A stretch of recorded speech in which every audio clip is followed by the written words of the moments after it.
Is that it? I never know how to start these things, Dom Irrera. Hey, Joe Rogan. What's up, my brother? I was thinking comedy team for us. What do you let me just like a throw it out Starsky to and you. Hutch kind of a thing? Rogan and Irrera. He's wacky. I'm wackier. What do you think? You like it? Can we have a wife that like always wins? I can't hear my. There's something wrong with this headphone, Brian. Is that it? Check it. Check it. Check it. Okay, there it goes. I found the volume. There's something fucked with it. Yeah. Could we have like Talking like frog? wives that always win? Yeah, That would be great. that's right? funny. And They're always outsmarting A talking dog. A talking dog? Yeah. That's bold. No, it's Like, how about an alien? Remember when they had, what was that, Alf? Was that Alf. the show? Alf, They had a yeah. talking fucking my alien. favorite Martian, but he was like a normal guy from Mars. Didn't Wonder Alf Years. eat cats or something crazy like Yeah, that? he wanted to eat cats all the time. Do you know the He's a real total Alf? jerk. That's actually really funny when Do you you think know- about it. Do you know the real guy? The father in that show ended up. Always wanted to like blow derelicts. What? Did you ever hear that? No. I hope I'm right about this information because I'd hate to ruin somebody's reputation. Let's. But he used to like to blow like street people. Whoa. I know. That's a little. That could be high risk. Holy shit. Is this a way to start the show? Is that? Is That's this a thing beautiful going? way to start the show. We haven't even done the commercial Fuck, yet. Fleshlight. I love it. I love got it so to much. figure out how to do these Fleshlight commercials in a different way. And after you've done it 200 times, there's no way. Fleshlight? Yeah. Yeah. This is a commercial right now. They're terrific. beginning. It's a terrific product. Have you used one, Dom Irrera? All the time. Really? Every day. They're pretty good. All day, all Best. night. Better than better than masturbating. I choked on my words. That's how excited I got about it. You started. Oh, better than masturbating. I'm like Your throat- choking and shit. Your throat started coming. I choked. I gagged. Anyway, go to joerogan.net, click on the link for the Fleshlight, enter in the code name Rogan, and save yourself 15% off the #1 sex toy for men, Shazam. We are also brought to you by Onnit.com, ONNIT, makers of Alpha Brain and Shroom Tech Sport, which is completely unnecessary for Brian because Brian is That's like, true. he's just not into pushing it. No. You're the opposite of Shroom Tech Sport. Right. You need like Shroom Tech Ludes. I need Shroom Tech sleep. You have sleeping pills yet? That'd be No. awesome. Just You don't- take you some don't have melatonin. You don't have a high libido? Huh? I don't even know what that means. Does your dick get hard often? Oh, yeah, yeah. Oh yeah. My dick, yeah. I don't have a high libido though. He's a little bit of a pervert, I believe. Oh, yeah. Really? I found out last night on the podcast that you know how you have that joke about the cum in the front of your shirt? Yes. I also have that happen all the time, and I was saying like how one of my laundry is 1 out of 4 shirts. If I look at it, it has the cum crystals all over it. Right. And I said in front of Dana Dierman, Doug Benson, and Lexi Bell, and all of them thought I was psycho. They're like, "That's disgusting. I've never heard of a guy Porno having that people before." are telling you all it's porno, disgusting? hardcore fisting, everything. Like it's. Oh, it's so I silly. find that repulsive. So you guys agree with me, right? Of course. You'll have shirts that you look down, you're like, shit, was that sloppy? Hey, I had a time I was going to play basketball. It was like a Saturday morning, and I forgot that I had put like toilet paper all over my stomach and all from jerking off. Right? So wait, it was so embarrassing. I get up and I get down. I just like maybe had something to eat real late, and I'm walking out with a friend of mine. And he came to pick me up, walking down to the gym, and I take off my shirt because so fucking hot, and there's all this toilet paper stuck almost to my neck, right? And he goes, "Oh, what the fuck's that?" I go, "Oh, jeez, never mind." I was Oh, jeez, never mind.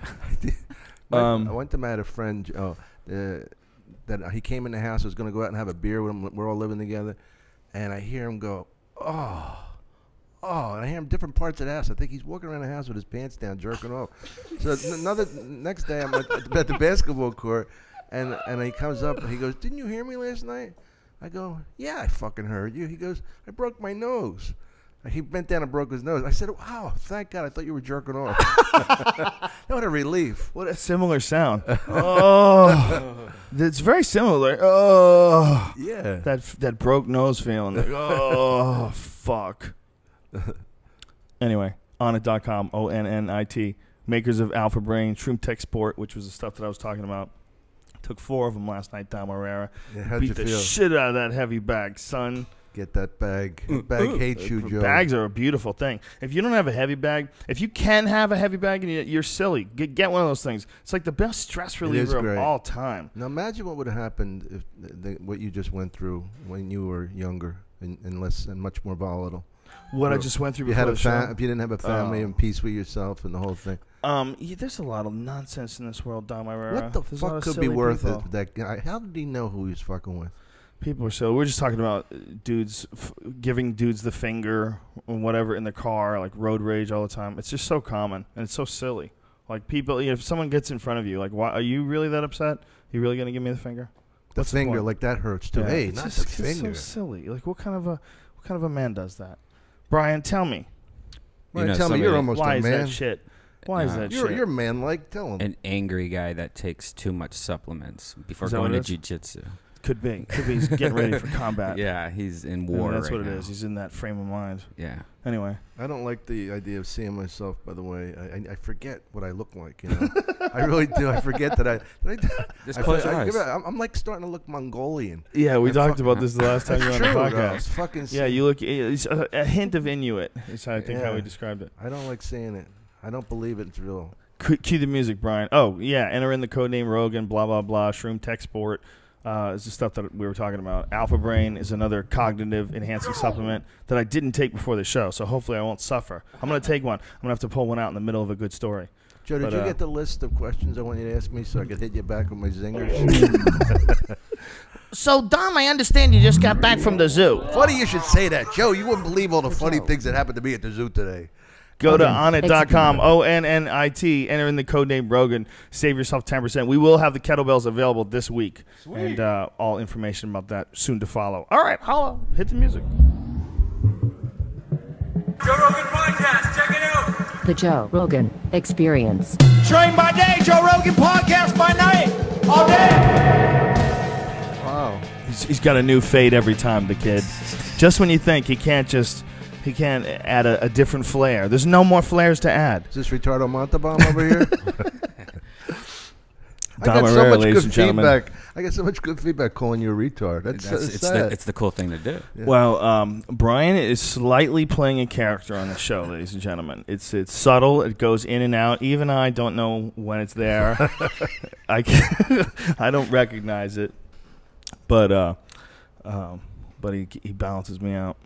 Yeah, no, you guys are the yin and yang of life. That's what we've been trying to form a new band, and that's what it was Yin going to and be yang? called. We're We yin- guys are the yin and yang of life. The Yin Yang Twins. Kind of a long hook.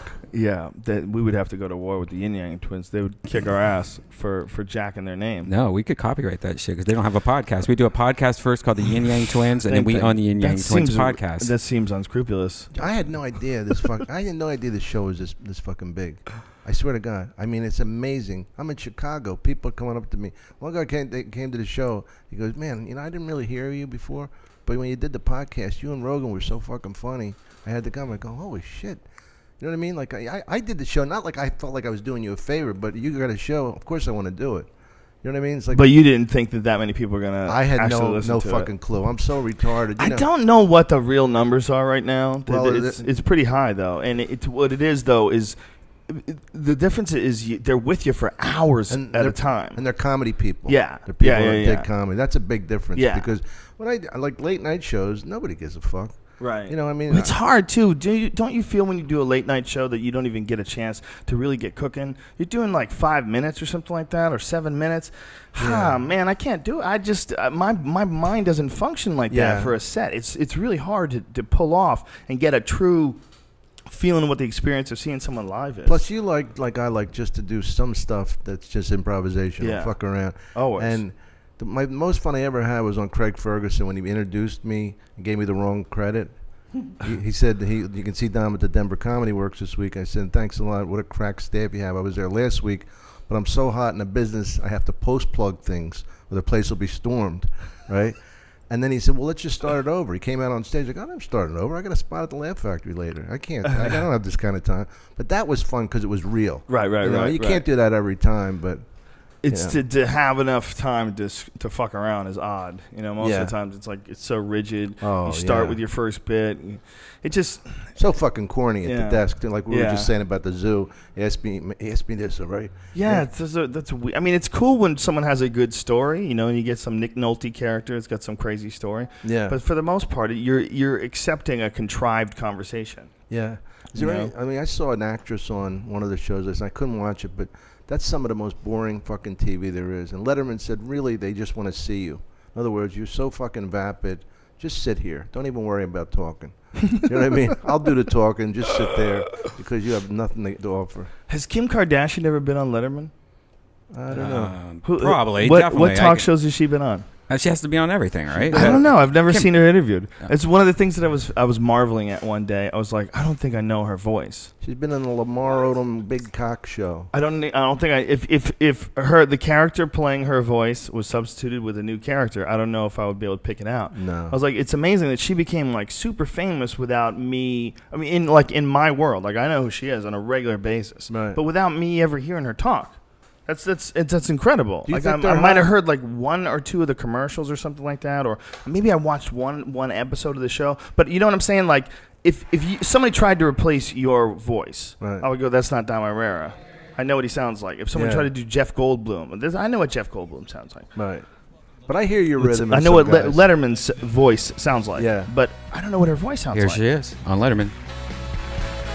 Like you could dump this with a completely different person's voice.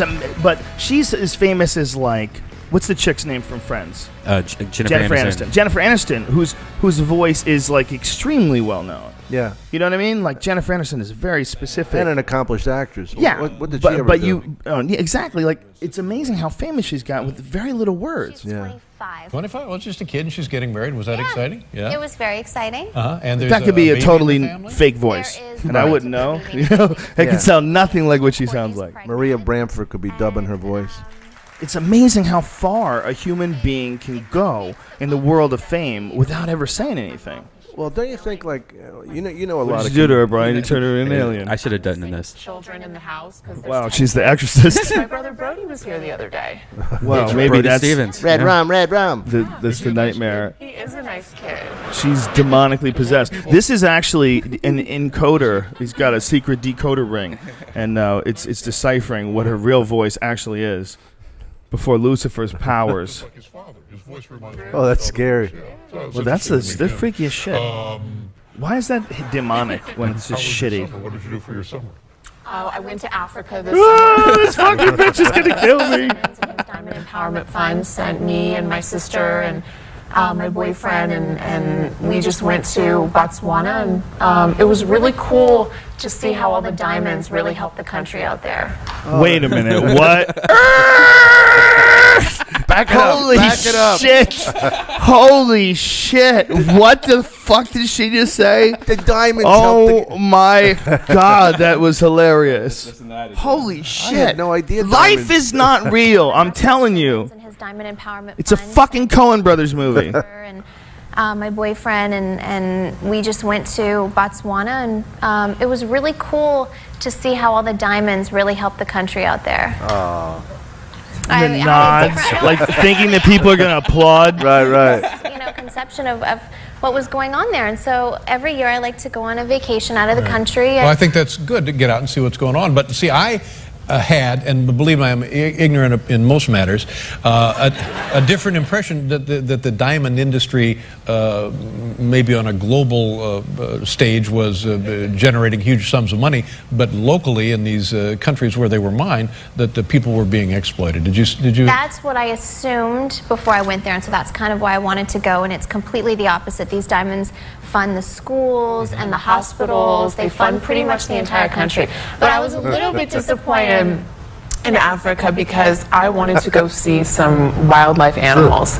And it's like this 24-hour flight. I was so excited to see like giraffes and She these sounds crazy just animals like slightly lions. dykish right And now. I saw a few cubs, but when I get home off of the 24-hour flight in Calabasas, California, my sister and I are driving into my mom's house, and the neighbor is having a little party with giraffes.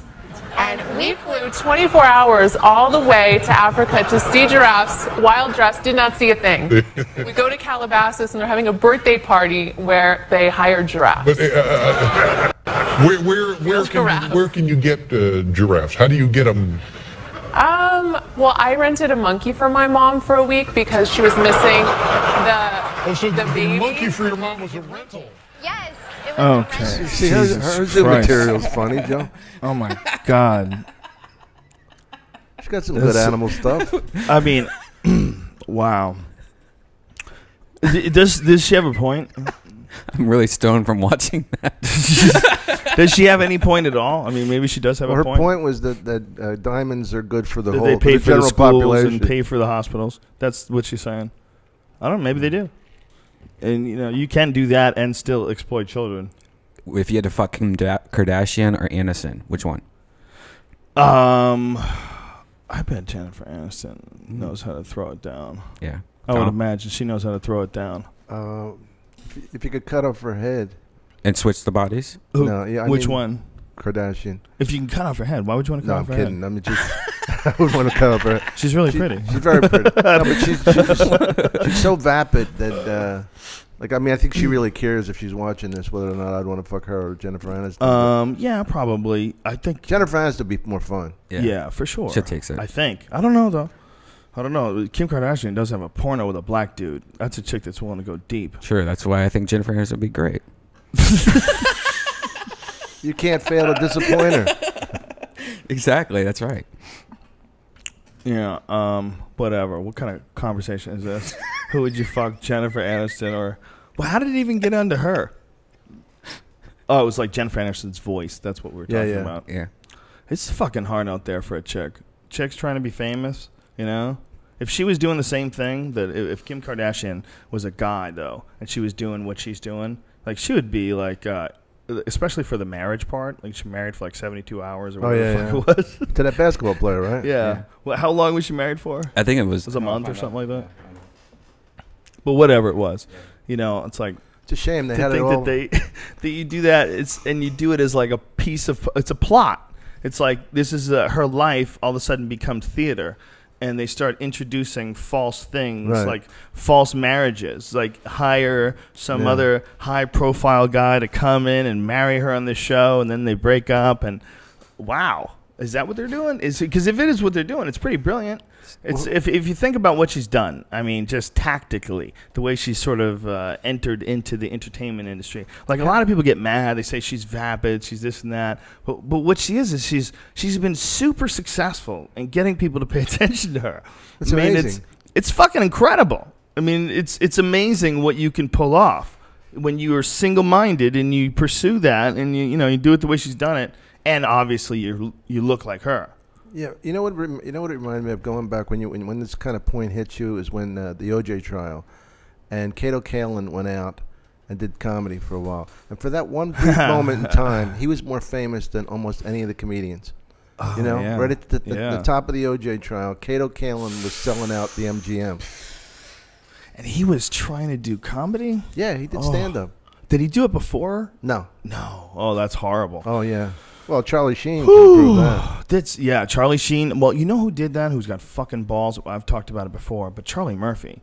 Charlie Murphy. Oh, I know.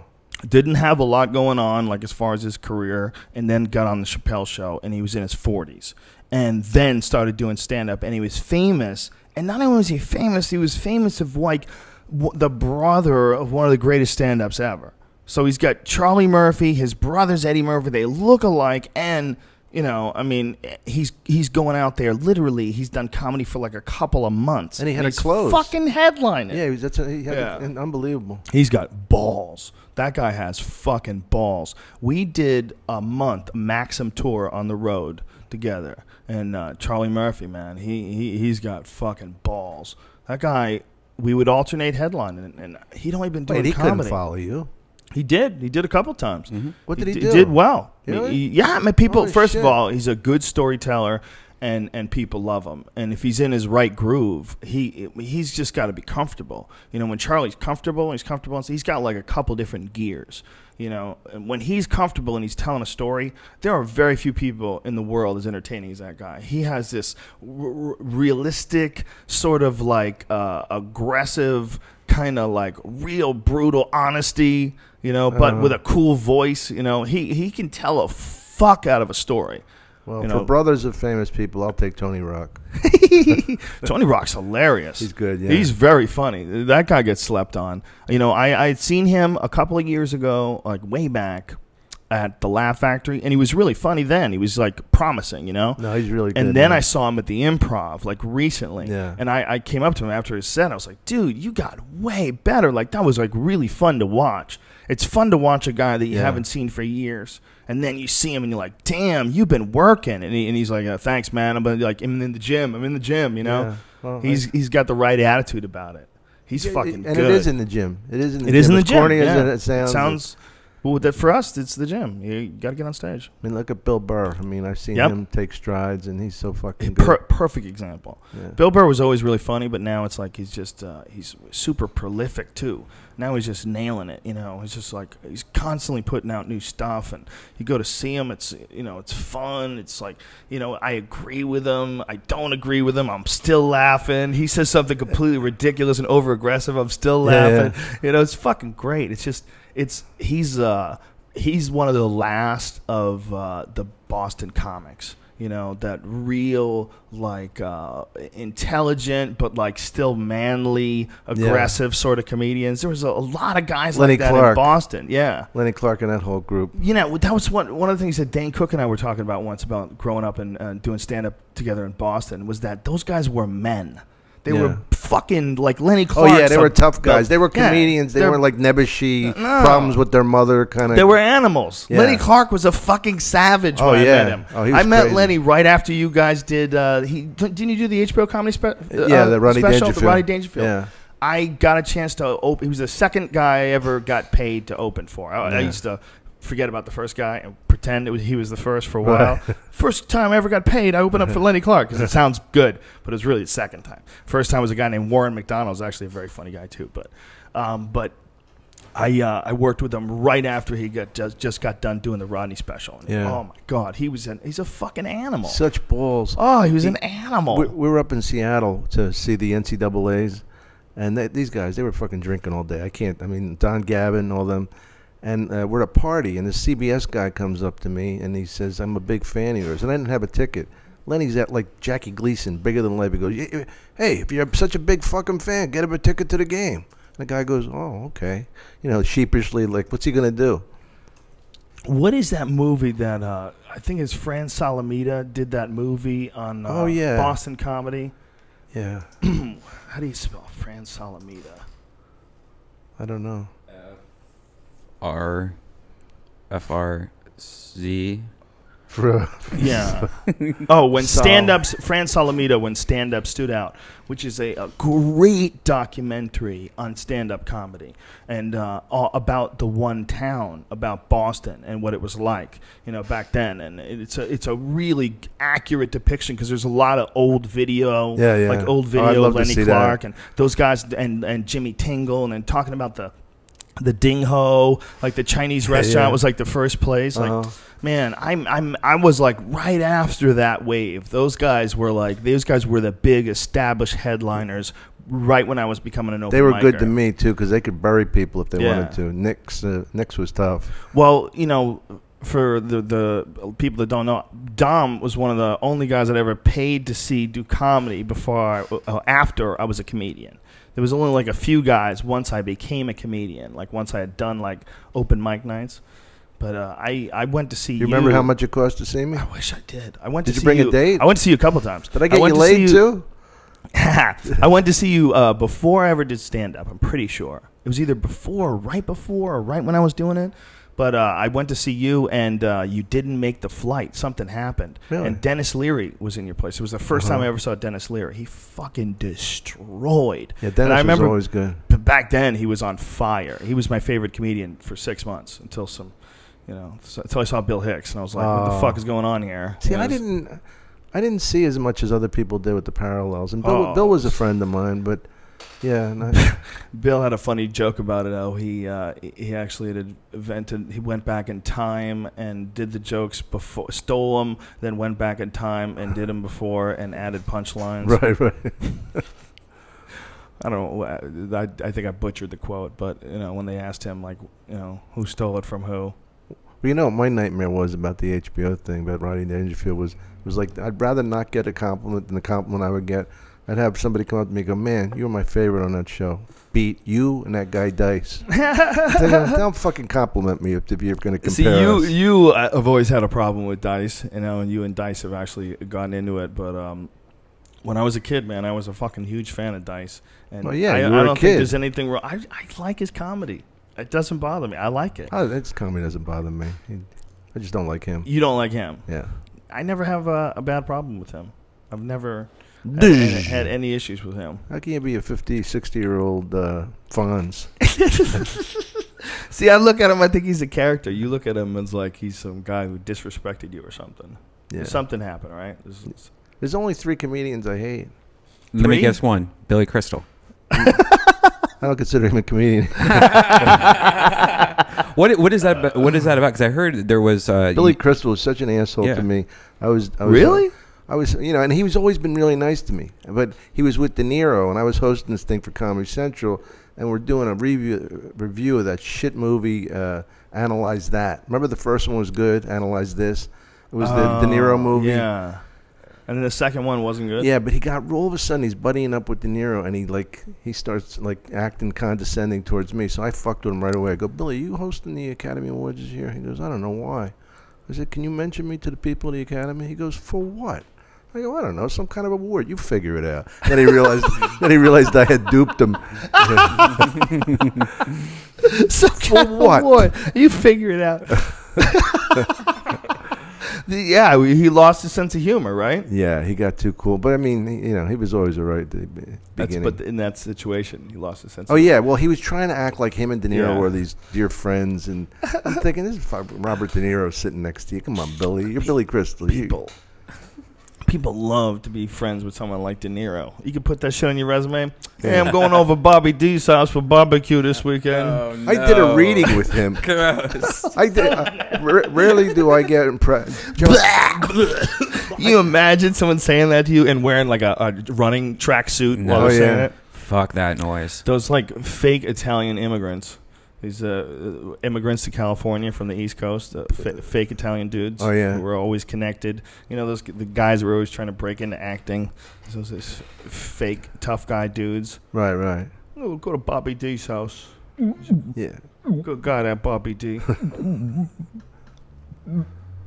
Yeah. Who else? Who else is it? Real Sean Connery. Yeah. If you could say you're friends with Sean Connery, I'm going fly fishing with Sean Connery. Actually. Yeah. Well, that's people who have to drop, even like countries. Yeah, I got these nice shoes. Yeah, I got them in France. That makes it a fucking big deal. That's hilarious. You got them in France. Would you be friends with what's his face? The guy from Pulp Fiction. Shit, that's oh my god, I just had a brain fart. John Travolta? Yeah, John Travolta. I think he'd fuck you. I think if you're friends, that's what happens. He fucks you. I heard on some radio station. What a pal. What's the other guy that was in Greece that recently died from a drug overdose? So that was Kanicki or not? Is it Kanicki? Greece that recently died of a drug overdose. Yeah, the other main guy in Greece that was in Celebrity Rehab. Oh, is he the guy that was in from Taxi? Yeah. Is that the guy? Oh shit. Because I think you're talking about Jeff something or another. The one that just recently died. I don't know that guy's name. I don't know. I'll look it up. I had heard that. See, I've only really watched Celebrity Rehab once, and I get depressed. I don't like watching people that are falling apart. I don't like taking in that vibe.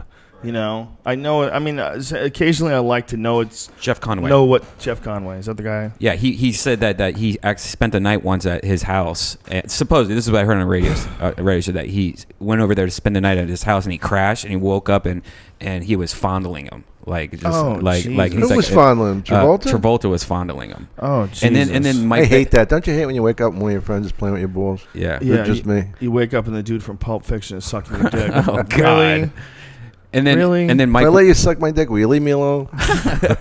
Mike Wallace, I heard that Mike Wallace from whatever the Inquirer is or whatever he works for, that released all this shit, said they asked him, is this shit fake? Are you guys just trying? Are these people really telling the truth?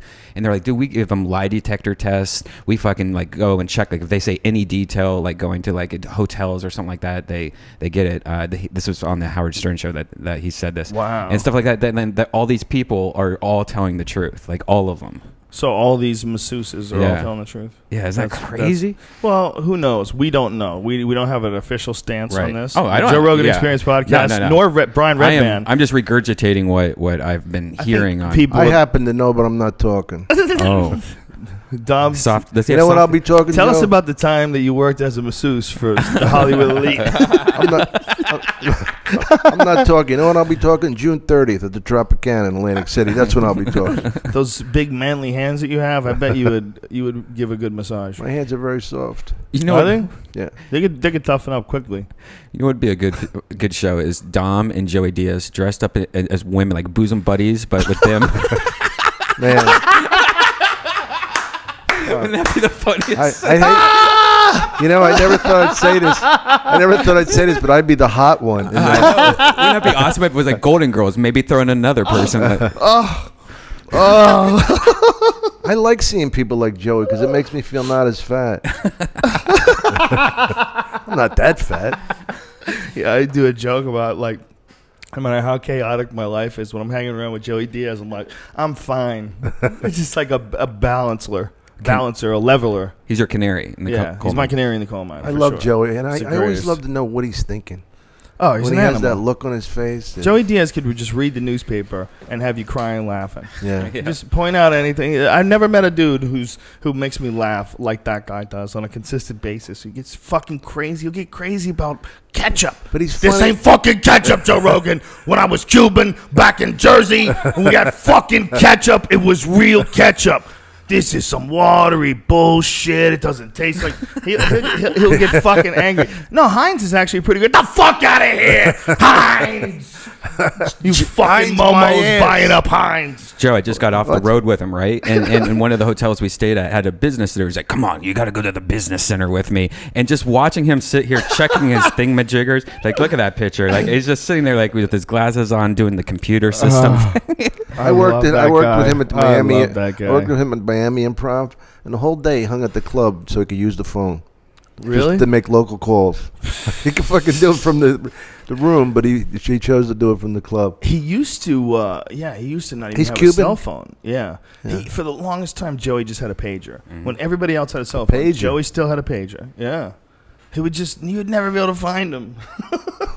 Dude, now he's embraced it. Man, he has number one fucking CD on iTunes, comedy. That's crazy. He's gone completely digital. Really? Well, we got Joey on Twitter, and then Joey started really getting into it. For a while, like, fuck this MySpace, Facebook. What the fuck am I doing online? Right. Yeah. And then after a while, I'm not sending you a fucking text message, Joe Rogan. Remember you had a whole video about you sending him text messages and he would get angry. Yep. We made a video about it. It was one of the earliest videos. They were called. That was a Death Squad one, right? What number was it? No, that was a Joe show or Joey Diaz Ready to Die. Oh, Joey Diaz Ready to Die. God damn it! If you can find that, is that online somewhere? Yeah. What's his health? Yeah, you gotta. It's a brilliant video. What's It's his health Jim like, Bryan's Joe? best. Is he working? He's alive. He's a science project. If Joey Diaz just sits you down and goes over all the substances, dog, all the years, all the Pink Floyd albums I listened to, motherfucker. If he would go over his history, you'd be like, "There's no way he could be alive. How is this guy? How is it possible?" It's unfair. He's healthy as a horse. Joey Diaz is a fucking savage. He'll live to be 1,000. It's amazing, isn't it? You ever think like these high school football players die on a field from dehydration? Yeah. And then you get guys who wake up every day think, how can I kill myself today? And they're still alive. Well, Joey's really healthy now. He lost a lot of weight, good. too. He lost like 80 pounds. He lost a lot of weight because he got real big for a while, and it sucked because like we would go places, like we would go to the airport, and like he hated when he had a long walk to the rental car. Well, that's a bad sign. Yeah, it's like he was getting big, but he had and he didn't want to do it with surgery. He just did it with his will. He just got on Weight Watchers and slowly shed it away. How do you get on Weight Watchers on the road, though? How do you cook the shit and all? I think it's like they give you like a point system. I think the way it works is like, pizza is X amount of points, and this is that amount of points. You get so many points a day. And they have it broken down where really healthy things are like very few points. Like I think like celery is like 0 points. You could just eat celery by itself all day. Because that's mostly water. Yeah, you can't even. It actually is really good for you. It cleans your poop chute out. Oh, that's good to know. It's tremendous. Speaking of Travolta, I drink this kale shake that has a lot of celery. It has 5 stalks of celery in it. So I take every day 5 stalks of celery. 5 stalks of celery, a big bushel, a big fucking leaf of kale, pears, garlic, ginger, and it grinds it all up and makes it like a like a soupy, like pea soup, very much like pea soup. Now, were you in a cover of a magazine? I was on a couple of like with martial arts magazines. Martial arts, yeah. I haven't seen that. I want to see it. Yeah, you're like split in half.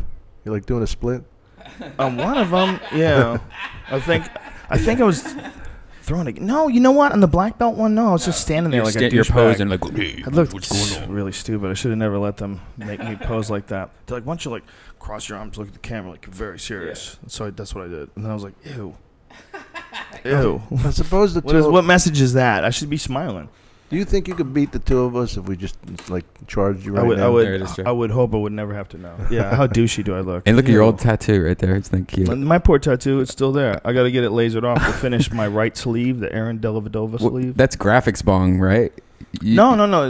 It was like a thing that I drew. It was like a demon with a jester's mask on it. It's so crazy because I always thought it was the graphics bong. I was like, damn, that dude loves fucking weed. It's so stupid. It's such a stupid little tattoo. Well, I was an artist. I actually drew that, you know. And when I was a kid, I used to draw a lot of demons with like hats and demons with baseball hats on and shit, like standing over little kids' beds. Oh, jeez. I used to draw some creepy shit, and I drew that, and so that was my first tattoo. I just noticed it says Joe Rogan proves fear is not a factor. Yeah. How young were you, Joe? I guess I was in my early 30s. Yeah, because Fear Factor went on for like 6 years. Were you still in your 20s when I met you? Yes. Yeah, when we met, I was really young. You and I met when we did Montreal together. We did Showtime. That's right. I think I was only like 24 or 25. And then we met in New York at the David Brenner's pool. Yeah. We played pool together. We met at Amsterdam. And Dom's one of the few. I brought my cue today. Dom's one of those guys we threatened to play each other like once a month.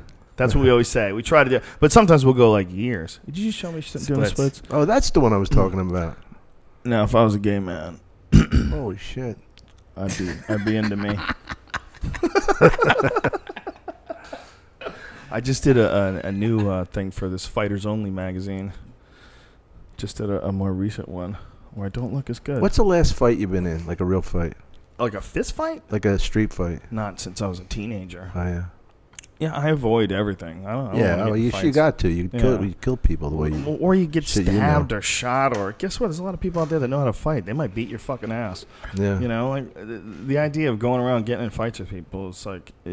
Almost everything we could get along without that. Almost every situation in life can get along without someone beating the fuck out of somebody. Almost everyone. Well, that's what I was saying today. And when it's not, when you can't get along without it, it's like, well, you're in the presence of some sort of a dangerous, scary person who's not thinking clearly. You know, otherwise... You think Brian, who do you think would win that fight? Brian would just quit right away. Get out of breath? He has this move. Are you ticklish?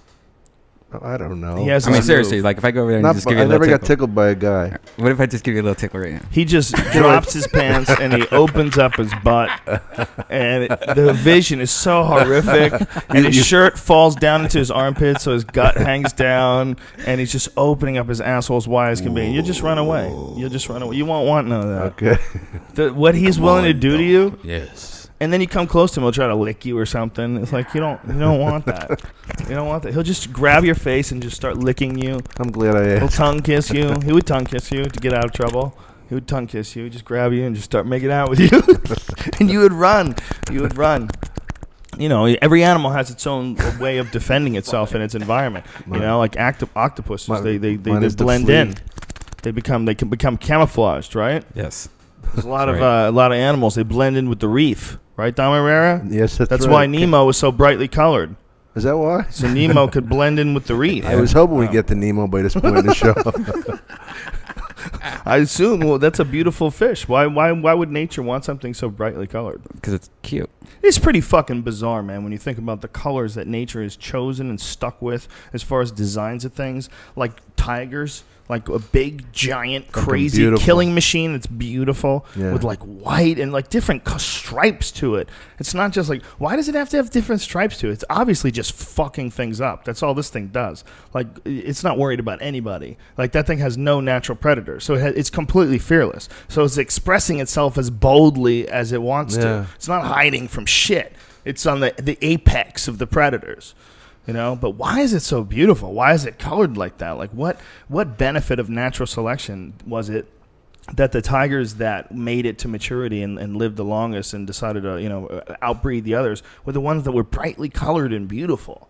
That's wild, man. You know how we find new species all the time? Wouldn't it be cool if we found like new colors once in a while? Like, we just found this new color. It'll blow your mind. Yeah, like if they just figure out like something that they can add like hard disk space to your optical nerves, and all of a sudden you see a broader spectrum of colors, or just a different color. Like imagine, because we grew up with all these colors, but if you just threw a new color into the mix and it blew all the charts. You know, it's amazing that you guys smoking pot doesn't seem to affect you.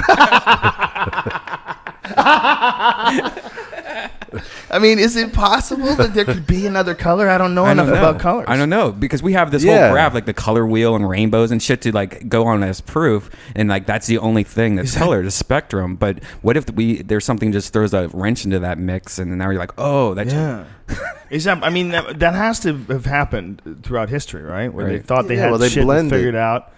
Like, how about those assholes that were using leeches? How the fuck did that ever happen? The bloodletting. Where they had doctors that were using leeches. Like, they didn't actually, they'd gone to doctor school and like, so leeches appear to help. Like, well, how about bloodletting, Joe? The worst thing you could fucking do for a sick person is let more blood out. Lobotomy. And they thought there was bad blood inside of them. Poison blood. Christ. There was so much stupidity when it came to the human anatomy and how to fix things. They used to use leeches on black eyes for fighters. Oh, Jesus. They did. On the swollen eye, they put a leech. It would suck the blood out. Do you remember in Rocky that he couldn't see out of his eye? Cut me, Mick. He actually asked him to cut him. Yeah. Cut me, Mick. Cut me. What kind of nonsense is that? I've done that during sets. But isn't that ridiculous? Like, no one ever done that. No. Why'd they put that in the movie? God damn it. Sly. I want some answers. Come on. Burgess Meredith's dead. That guy is fucking way bigger than everybody says he is. I am so tired of everybody telling me that Sylvester Stallone is like this little tiny guy. Like, people have some weird thing to take guys like him and Tom Cruise and go, yeah, well, he's only 5'1". Oh, yeah, right. Yeah, well, maybe he's got fucking billions and maybe he looks good at 70, but he's only fucking 5'3". But he does wear heels. I'm 5'8" and he's bigger than me. But he wears heels. He's not. Well, whatever he's wearing. I'm telling you, he's a big guy. I've met him a few times. His physical width, like that's a thick dude, man. Can I tell you what he said to me, which is fucking hilarious? What did he say to you?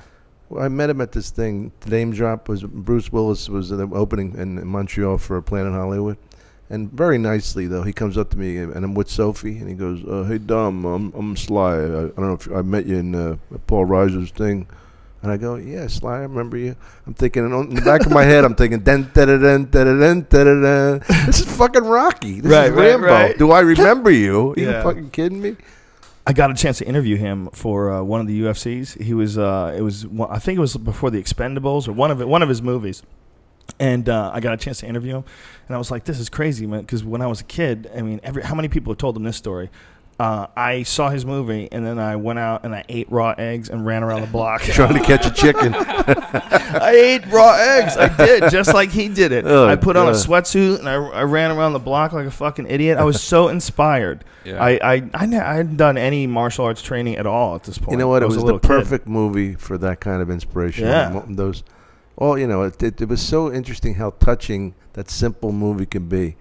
Yeah. There was we love watching someone try to pull something off. People love underdogs. Yeah. You know, I don't know if you know this, but the UFC light heavyweight champ John Jones just got into a car accident. Do you know about this? No. I'm sorry to hear that. He's okay. He was drunk though, and apparently, allegedly, the story is that he's at least they arrested him for DUI. Okay, I don't know whether or not he was drunk. I don't know the full particulars of the story, but so many people are like shitting on this kid and angry with him, as they should be for anybody who's driving drunk and anybody who loses control of their car and crashes into a tree. But I think there's a little extra venom about this guy because he's so successful, because he's like, it's come so easy to him, and it's not easy. Obviously, it's hard work, but he's been like dominating all these people. And I think we like to shoot people down when they get too big. We like to look for the first flaw. And make no mistake about it, there's no like apology for what he's done, because what he's done scares the fuck out of me. The one thing that I'm terrified of is finding, myself on the road and seeing someone who's drunk coming towards you who doesn't have control of their car. Oh my God. It's a terrible feeling. Yeah. And we've seen drunks on the highway before. It's a scary, scary fucking thing. So this guy loses control of his car and slams into a pole. Whatever the fuck caused him to do that, that's bad. That's fucking real bad. But I think people are also like chipping away at this dude as a human because he's been so successful so quick. And because he sort of tries to promote himself as like a God-fearing man, and he tries to promote himself as like a good Christian, and because of that, when he makes a mistake and does something fucked up, people like really go after him, because you can't. It's very difficult when you set like a big example, and you want to set an amazing path for kids, and then you do something like you say that's what you're doing, and you say you're going to be a hero for these kids, and then boom, you have this horrible situation happen. Well, everybody's waiting for Tim Tebow to fail. Well, yeah, they're waiting for him to get pictures of him fucking a goat or something.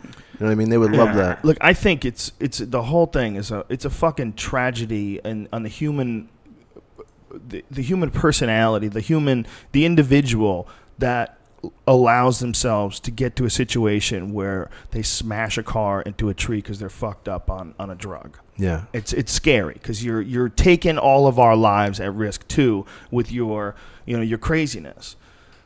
I just I just don't drive since the DUI. I had a DUI. I don't fucking drive. The appeal of Rocky is the same appeal that we all want to see somebody rise up and stop the unstoppable. And beat up a black guy. And when someone's really good, we want him to fail. We secretly wanted Tyson to fail before he failed. And then when he failed, people there was like a weight lifted off the world of like a million men. You like to see the bully knocked down. Yeah. And they're never the same. Sure. He was never the same after that. He never fought the same. He never had the same confidence. Well, I think I think you could only maintain the sort of pace that he was doing. You could only, depending upon your personality, but it can only go for a few years.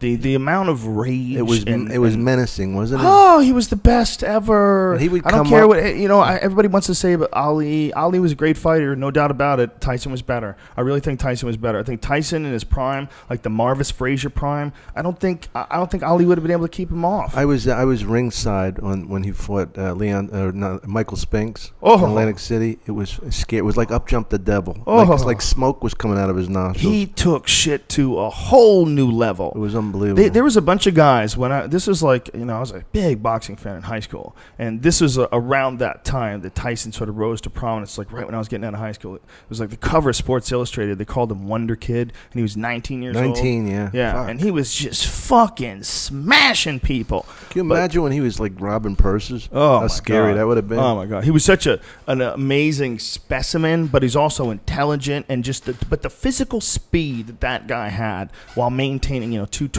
200 and whatever pounds he was incredible. No, we'd never had anybody that could punch that fast. The Marvis Frazier fight is one of the worst maulings in a professional heavyweight fight ever of all time. Well, I'll tell you what was bad. Randall Cobb, when he got beat by Larry Holmes. That wasn't as bad. But we wanted him to go down. We were all friends with him. Go down, Randall. Go down. I know he couldn't. No, but it was horrible. That was a ferocious beating. But you know what he did after that? He went to school and got a master's degree. That guy, he got out of boxing, did acting, and I don't know if he suffers anything from his he career. Does he? You talk to him and he repeats himself, and there's no way around that, man. And then you'll talk to him and he'll repeat himself. There's no way around that. That's scary shit. Getting struck in the head on a repeated basis, and there's a lot of guys that suffer what they call pugilistic dementia. Yeah. A lot of guys suffer it that never even go pro. Just guys who have good gym fights. Well, Meme Ali. You know her, don't you? Yeah, yeah. And she would tell She's a me, she goes, my father knows everything that's going on. He just His can't do body's anything just about it. failing him. But his mind is right there. He's like trapped in his body. Could you imagine, man? Well, you know, that's what cracks me about the football thing, with like all the research they're doing on concussions.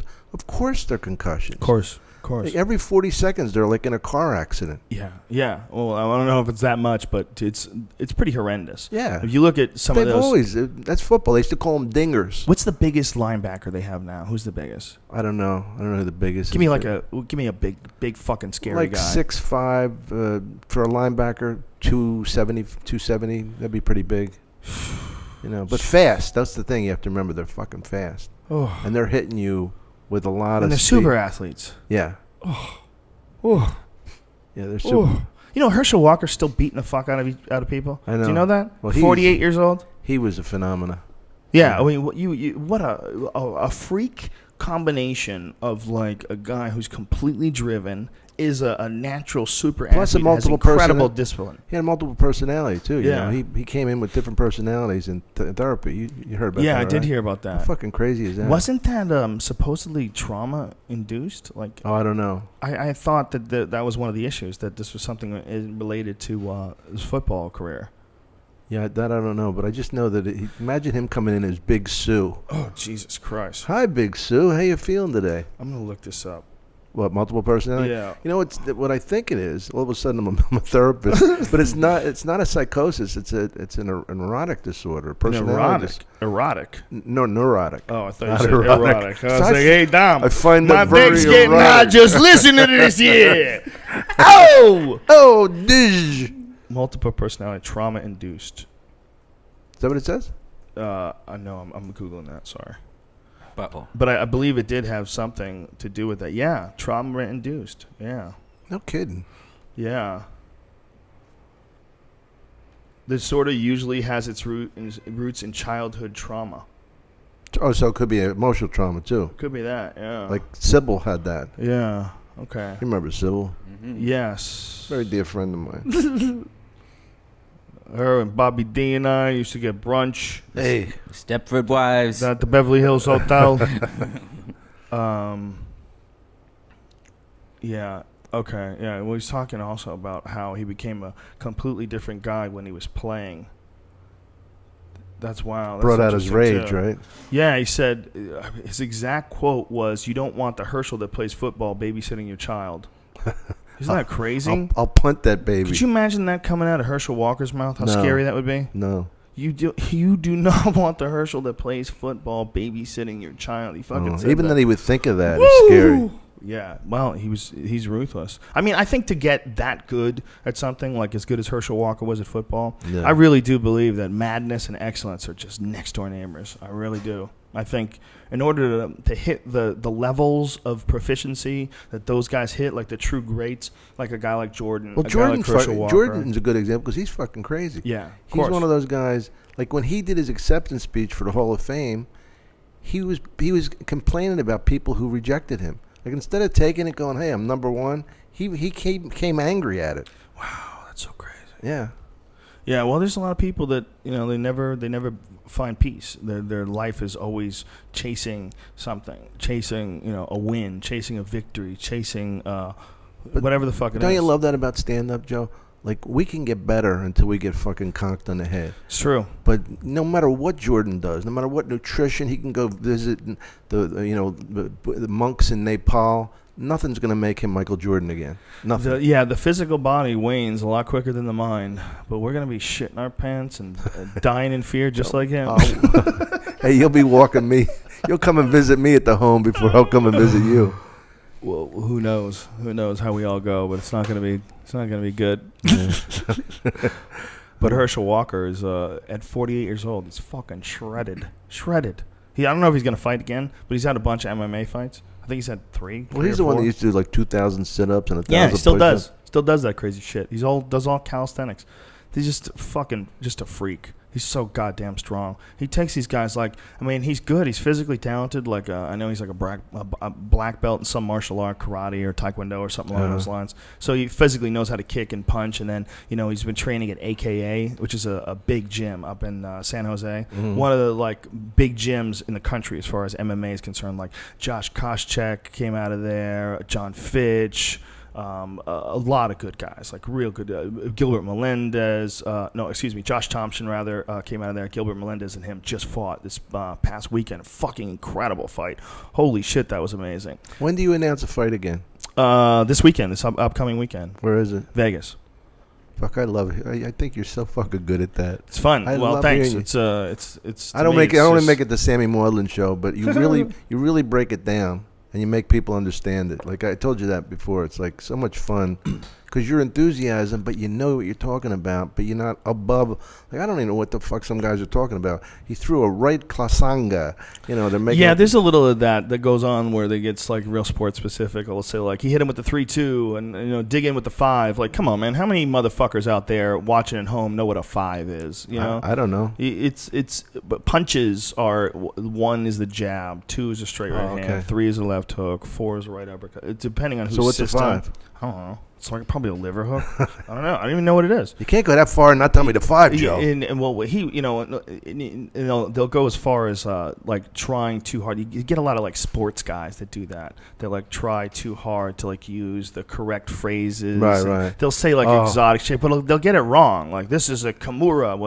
That's Americana. It's completely it's different situation. See how the grip is. It's totally different. But they're calling it out anyway because it sounds like the cool sports guy thing to know. The omoplata is a good one. There's a guy named Walt, how to say that. There's a guy named Walt Frazier who's an old guy. He's played for the Knicks and he announces Knicks games and he does that. Yeah, he does it. It was juxtaposition of the imperialistic. Get out of here, bitch! It's like come on. Is there anything grosser? Remember when Dennis Miller used to make references? Like to the Tigris and Euphrates River. Yeah, and these fucking guys in Pittsburgh are watching a game drinking. But what you talking about? The what? Dennis Miller had the weirdest act going on for a long time. But this was when he was on Monday Night Football. I'm talking about. Oh yeah, he pissed a lot of people off on that, didn't he? Yeah, because he was trying to like insert jokes into it. Yeah, but I mean also with his references and they're like one time I did. I enjoy his first 2 specials. Oh, he's a good comedian. Like There's his no first. doubt. Before he became all crazy right winger, he got a little deep end after 9/11 ish. He went a little pro Bush ish. Yeah. But you go back to like his earlier stuff. He's a very funny comic. You know, it's amazing. I was asking a writer, and you know the guy. I won't say him on the air, but he wrote for Dennis, Jon Stewart, and Bill Maher, and he said by far Dennis was the most decent guy to work with. He's a great guy to talk to. I've done his radio show a few times. He's a great guy to talk to. Yeah, he is. I would. There's a lot of guys that I enjoy talking to. Like there's a guy named Sam Harris that I had on the podcast. He's very much like I thought he was. He's a brilliant dude, but he shares a lot of the same sort of ideas that a lot of right wing people share. Like about like the good ideas about war and the good things that we're doing by going over to these other countries and then ignoring and minimalizing all the bad shit and ignoring and minimalizing all the damage that it does to these societies and the fact that people are profiting from it. See, I would just like it explained to me. Like the way I was saying you explain martial arts, or AMA rather. I would just like somebody explain to me why we're in Afghanistan. What the whole purpose? I don't know. I still don't fucking know. It's a massive mind fuck. If you really sit down with someone who tells you on one side that it's an important thing as far as stabilizing that region and keeping Al Qaeda from getting a stronghold and blah blah blah blah blah blah. You can listen to that and you go, wow, okay, I see the point. Maybe our military's working hard to keep us safe and they know better than us, and that's why they're there and they know there's a threat there. But then when you look at it on the other side and you go, you talk to someone who is very educated in the history of the ways of this country, and they explain to you what's most likely going on is that there's resources over there that we need to control, whatever the fuck it is. Yeah, the Russians couldn't beat them; they could walk there. Yeah. Well, we're supposed to leave now. That's what Obama's saying. And Obama's having these things while he's running for re-election, where he's sitting down with Karzai, who, by the way, Karzai's brother got somehow or another he got busted being in cahoots with the the opium dealers down in Afghanistan, and he was getting CIA money. So this guy was like working with the opium trade, getting CIA money. And he's the brother of the president of Afghanistan. Of course, it's all crooked. But it's amazing how you don't even have to look for, it's not like 6 Degrees of Kevin Bacon. It's right. like his fucking brother is in the heroin There's no business. degrees. It's right there. You know what, man? I don't know. I look at both sides, both arguments of the pro argument is very shaky in my opinion. But I can understand the Saddam Hussein paranoia, but the Afghanistan, my brother Joe's a colonel in the Marines. I think the thing is worried about Al-Qaeda taking control of the area, the Taliban taking control of the resources. Apparently, the idea is that there's a lot of money to be made in that country. They don't have oil, though, Afghanistan. They have a lot of minerals. Oh, okay. A lot of minerals, trillions of dollars in minerals. And there's natural gas. That's what the Soviets were trying to control. And then there's the opium trade. That people don't want to believe it, but that's the reality is the poppies, the production has gone up through the fucking roof since America occupied. I mean, all the statistics are available online. You know, you can look at it. People don't want to believe it, but they're not stopping it. No one in the United States that goes over there, none of those army guys are stopping the production of poppies. In fact, they're guarding poppy fields, and that's a fact. And Americans are guarding poppy fields. That's hilarious. People don't believe it. Brian, pull that shit up because we've had this on the podcast before. I didn't know Brian was Unfortunately, if people still have here. heard about this before, it's a nutty situation. And a lot of that stuff. You know, I don't know what they use it for. If it's for pharmaceutical drugs, which that is a legitimate use for bagels for that stuff, or if it's getting sold right into the heroin market, I don't fucking know. But to pretend that this isn't a factor, that these trillions of dollars, oh please, conspiracy theory, blah blah blah. You're talking about something that generates just fucking insane amounts of money, insane amounts of money. And I wonder how much how much pressure something like this, like some sort of a business venture like this, has on the introduction and the legalization of other drugs in this country. You know, the only way they could pull off a heroin deal like this is if heroin's illegal. So everything gets moved in under the table, everything gets snuck in through, prearranged shipping routes, everything's clandestine. You know, that's really the only way to do it, because otherwise other people are going to do it. Now, are we still getting opium from Afghanistan? Of course we are. Well, we must how's it get through? Where's it going? Well, look, they're making 90+% of the world's opium in Afghanistan. 90+%. That's insane. I mean, just that number alone is almost like a joke.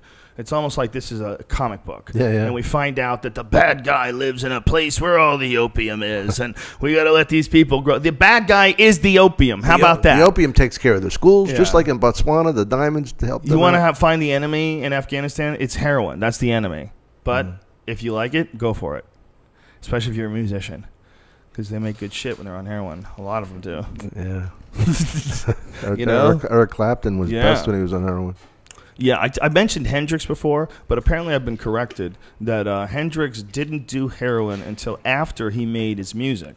He put out his studio albums, and then he started fucking around with heroin. Is that what he died on? Overdose? No, he died on a bunch of shit, man. There's a lot of people that believe that he was murdered. Like his former manager had a roadie, and the roadie just released a book about it. The roadie, I think, was also in a band himself when he was younger, like the Animals or something like that. Oh, yeah? And I think that's the story. And anyway, the roadie apparently said that Jimmy had a really fucking dangerous manager. And his manager was like mob connected and shit. And he did a lot of fucked up things. And one of the things he claims he did was kidnap Jimi Hendrix. His own manager had guys kidnap Jimmy and leave him in a hotel for 3 days. And then he rescued him. In quotes, to show him how powerful he is, how he can get anything done. And they all like, please, we didn't know he was with you. You know, and this guy, oh, you stay with me, Jimmy, I'll protect you from these guys. Well, apparently he also had, there was a big life insurance policy that they're saying was on Jimi Hendrix. Now that, the veracity of that, I don't know. You'd have to check.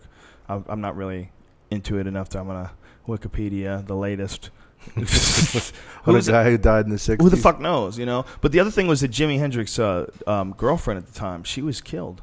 Somebody threw her off the top of a roof of a building in somewhere in New York. But the speculation was that had to do with Jimi Hendrix's death.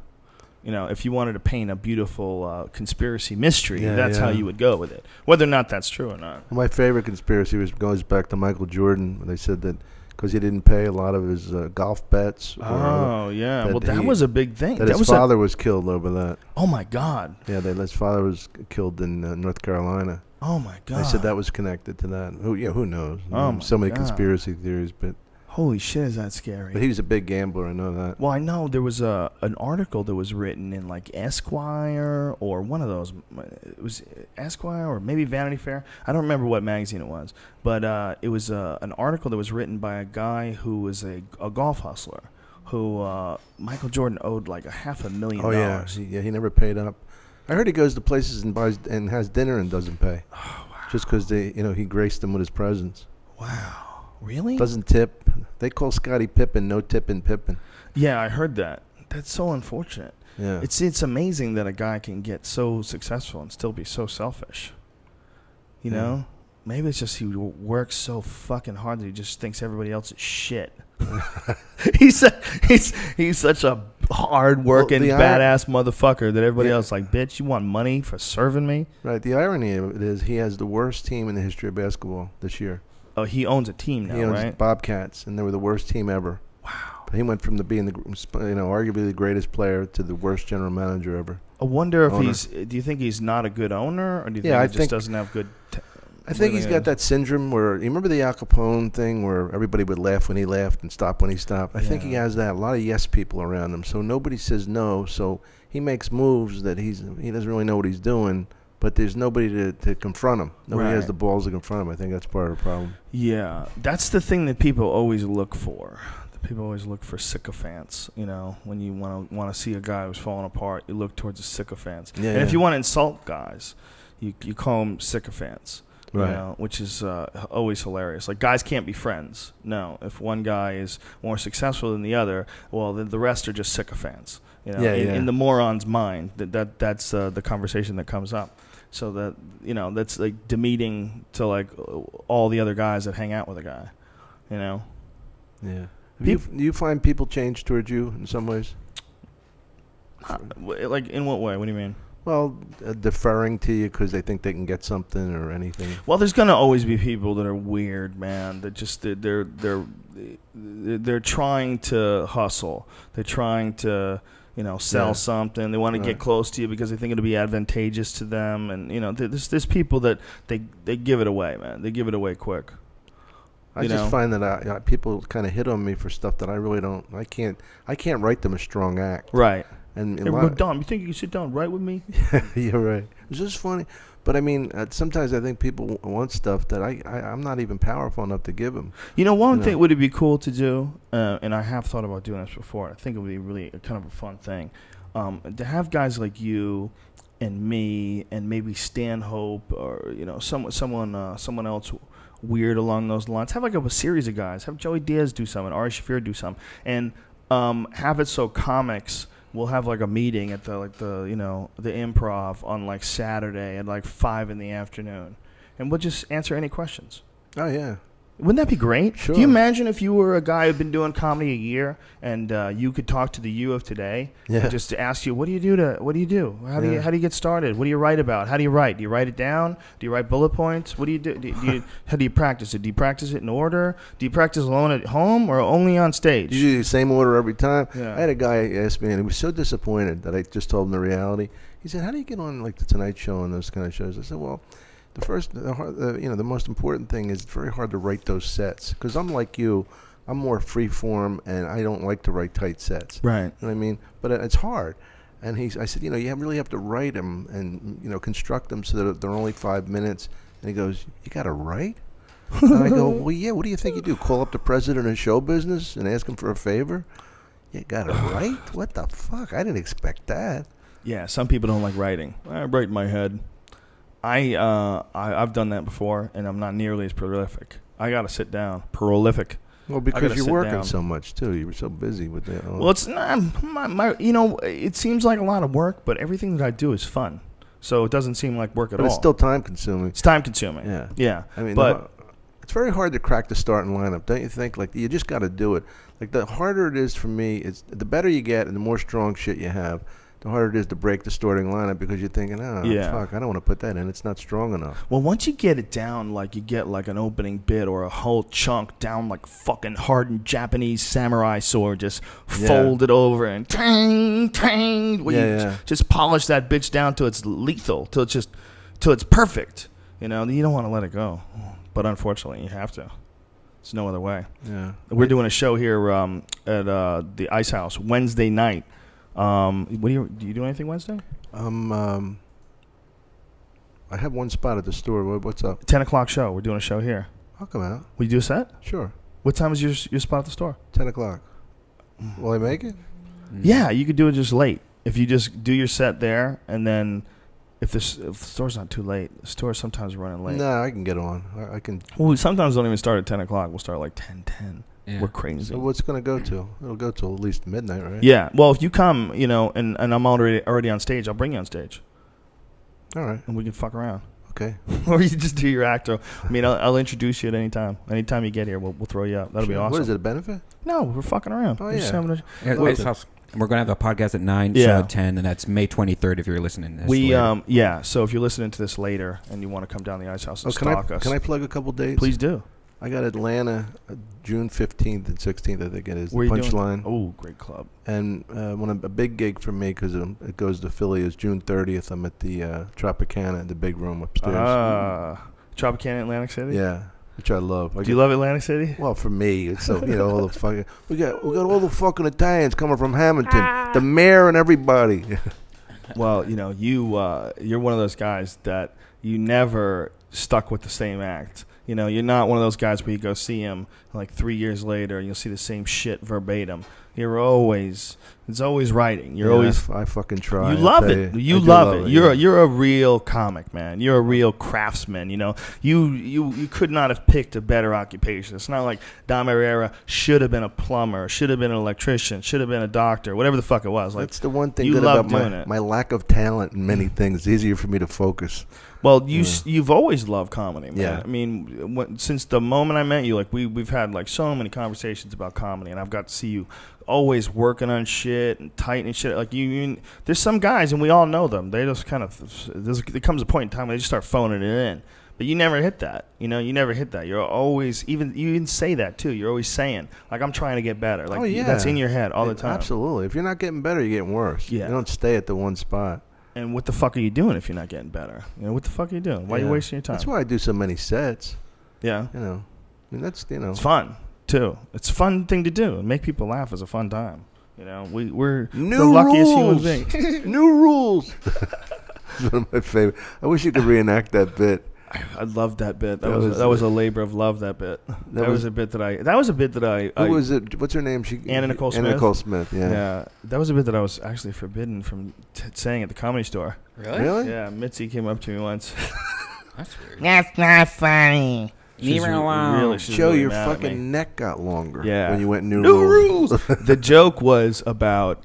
You know, everybody was like, "Oh my God, Anna Nicole Smith, she's marrying this old billionaire. That's so horrible. Like, what she's doing is so terrible. She's taking advantage of him." And my joke was, "Don't you think he fucking knows? He's 90 years old. He made $1 billion from scratch. Chances are the dude's a tad crafty." Right. And it was him getting her to do all this crazy fucked up shit, or he wouldn't give her money. And it just kept getting nuttier as he was dying. He wanted her to lick his ass while he was dying, screaming. It's like it was one of my favorite bits to do because it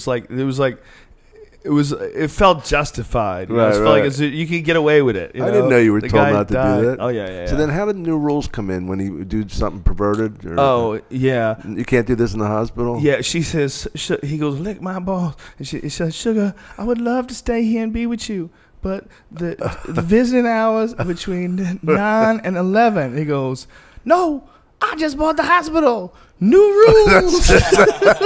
Lick my balls 24 hours a day." It was. I love that fucking bit. He would be in a wheelchair, man, and she would be standing over him, this insanely hot, big-titted guest model. Yeah. And you just look at her and go, "Oh my God, that fucking body she had. Just this insane fuck body." She was like a giant Jane Mansfield. when those early pictures, like when she was in Playboy or whatever the fuck she did, you look at her body and go, Jesus Christ, what a body that woman had. Just all voluptuous and legs and, you know, like you and I like them. We don't like no skinny broads. I like a little meat on the bone. You know like what I mean? a girl that can take a good fucking, because you know I deliver. Oh, I know. Oh! I like to bang a head into the wall the whole time. I like to deliver. Oh! That sounds like him. That's my best impression. He's one of my best impressions, right? I went to a strip club in Cleveland, and it was one of the most the name of the club was hold on a second. The name of the club was Sexy Secret or something like that. Something secret. Sexy Secret. It was something secret, and so I walk in and I was the only white person in the whole entire club. So like the secret was I was the only, you know, but it was crazy. Sexy Secret. Secret, we gonna rob you. But I immediately got swarmed. Like it was like zombie style. Like one by one, all the strippers like looked over and was like, "Wow, white guy," and it like came over. And at one point, I had like 2 girls on each like lap. One girl giving me a massage. Wait a minute. And just 2. You can't support 2 girls on each leg. That's ridiculous. That's a lot of weight. Huh? 2 girls on each leg. Yeah. So you got 4 girls on your lap. No, 2. I'm sorry, a girl on each leg. Oh, okay. I'm sorry, I meant 2 girls. Like 2 girls, one on each leg. Yeah. Oh, okay. One on each leg. That's a lot of weight too. That hurts after a while. That's not fun. Yeah, and you can't Depends act on like how it big hurts. they are. They weren't very Move big. a little, honey. Your ass is bony. Yeah, you got to step up. Your fucking left leg's numb. Right. Fall down and smash your face in the cocktail glass. But they just like took turns like putting their butts in my face, Jesus, and like son. it was so much butt. Like I felt butt juice on my arms, like it was moisturizer or something like that. After a while, it was so hot in there. But anyways, yeah, check out a black strip club in the ghetto sometime. It's pretty weird. You okay? What? No, it's really interesting. Butt juice. Did you? You let them sort of get butt juice on you all over the place. The thing is, you know how you go to like a normal strip club, like what you're used to, and it's like it's all about like big boobs, perfect body, nice butt, or something. Right. Like, there, it was all about huge fucking bubble asses, like just girls, normal looking girls, but with like I think butt implants or something. It was all about butts. Can I ask you something? Yeah. Have you ever been officially diagnosed? I went to a strip club in Philly, and this black chick asked me for a lap dance, and I said no thanks. She said you're a racist. And the bouncer was black, big guy, and he knew me. And I go, what'd she say? I said, she said I'm a racist. Wow. How about the fact that I don't think you're hot? How rude. Yeah. How does that make me a racist? I have a new thing to say to... Meanwhile, there you are. Hold on a second. Because meanwhile, there you are arguing with a stripper. You can never win. I have a new thing to say when a stripper, like, What's you don't want a happened to my lap leg? dance. You go, I would love to, but actually, you look so much like my sister, and that will freak me out. Ooh, that's good. So I That's said a it like good line. 14 times. This. Wow, that's good. Oh my God, that guy! forget who told I me think that. he's really cute, and he totally wanted to dance, but I look like his sister, and that is kind of creepy. Yeah. That motherfucker! He said I look like his sister. And you'll start a fight in the dressing room, Right. and they'll come out and fucking shank you. Maybe you were like that close to death, and you don't even know. No, I think I was fine. It was pretty amazing though how they just swarmed to me. Like all these other guys, like kind of getting pissed because I was Really, getting so dudes much were getting attention. pissed. Yeah, Is this in Cleveland? Was this by the Flats? Where was it? I forget the name of it. Because I know a strip club there. A friend of mine gave like this girl like $1,000 because she said she was studying classical music, some shit. She believed him, or he believed her. Really? Can you imagine? She was studying like the oboe or something, some highfalutin musical school. I can't even remember the name, but Juilliard or something. You know, it's like, give me a fucking break. You know, How many girls are strippers and have like high functioning jobs on top of that? not many. Do you know there's like a chick who got fired from somewhere. I forget where she got fired from, but she writes for like a local paper. I think it was like the Houston Chronicle or something like that. And she was writing a column, but she was also like on the side. She was a stripper, and they found out, so they fired her. Somebody like turned her in, so they fired her. You know what? I think I would be if I was a woman and wanted some extra cash. Well, first of all, anybody that would turn her in like that, like I guess if it's a moral thing, you're silly, and if it's not a moral thing, you're a cunt. Why are you turning her in? Like, yeah, there's no upside. Yeah, why are you getting her fired? At least is she's she a working. bad person? You know, she's just out there hustling. What do you give a fuck? Just keep it yourself, and now you can go see her naked. What's wrong with you? right? Mm-hmm. If you got a weird thing with somebody, the best thing to do is go visit them while they're naked. Right? Yeah, you can resolve that shit. Mm. I got a stripper bit. You know my stripper bit, Joe? I'm serious. Brian's like, really? What? Yeah, man. Just Trying get. to break I'm it like, down. I'm trying to break down like the whole stripper and boyfriend relationship. I'm trying to break it down, Brian. I'm trying to like, you have to have a certain mentality if you're gonna date a girl as an active stripper. I couldn't. You really got to be able to let things go. You got to let things go. Yeah. Well, how about those dudes that date porn stars? Oh, They're that's only disgusting. You're only allowed to fuck while you're at work. Yeah. You can't fuck That's on where the I draw the side. line. Yeah. I'm the boss around here. They have rules like that. Oh You're God. allowed to fuck people, but only while you're working. Right. So these dudes just working all day, Imagine, every day. Imagine she's a mother too, like the mother of your children, and then a lot of them are. A lot of them are. There's girls that they have babies, and then look, what are they gonna do? They can make a lot of money doing porn, or they can make no money not doing porn. So they either do porn or they go into do feature dancing.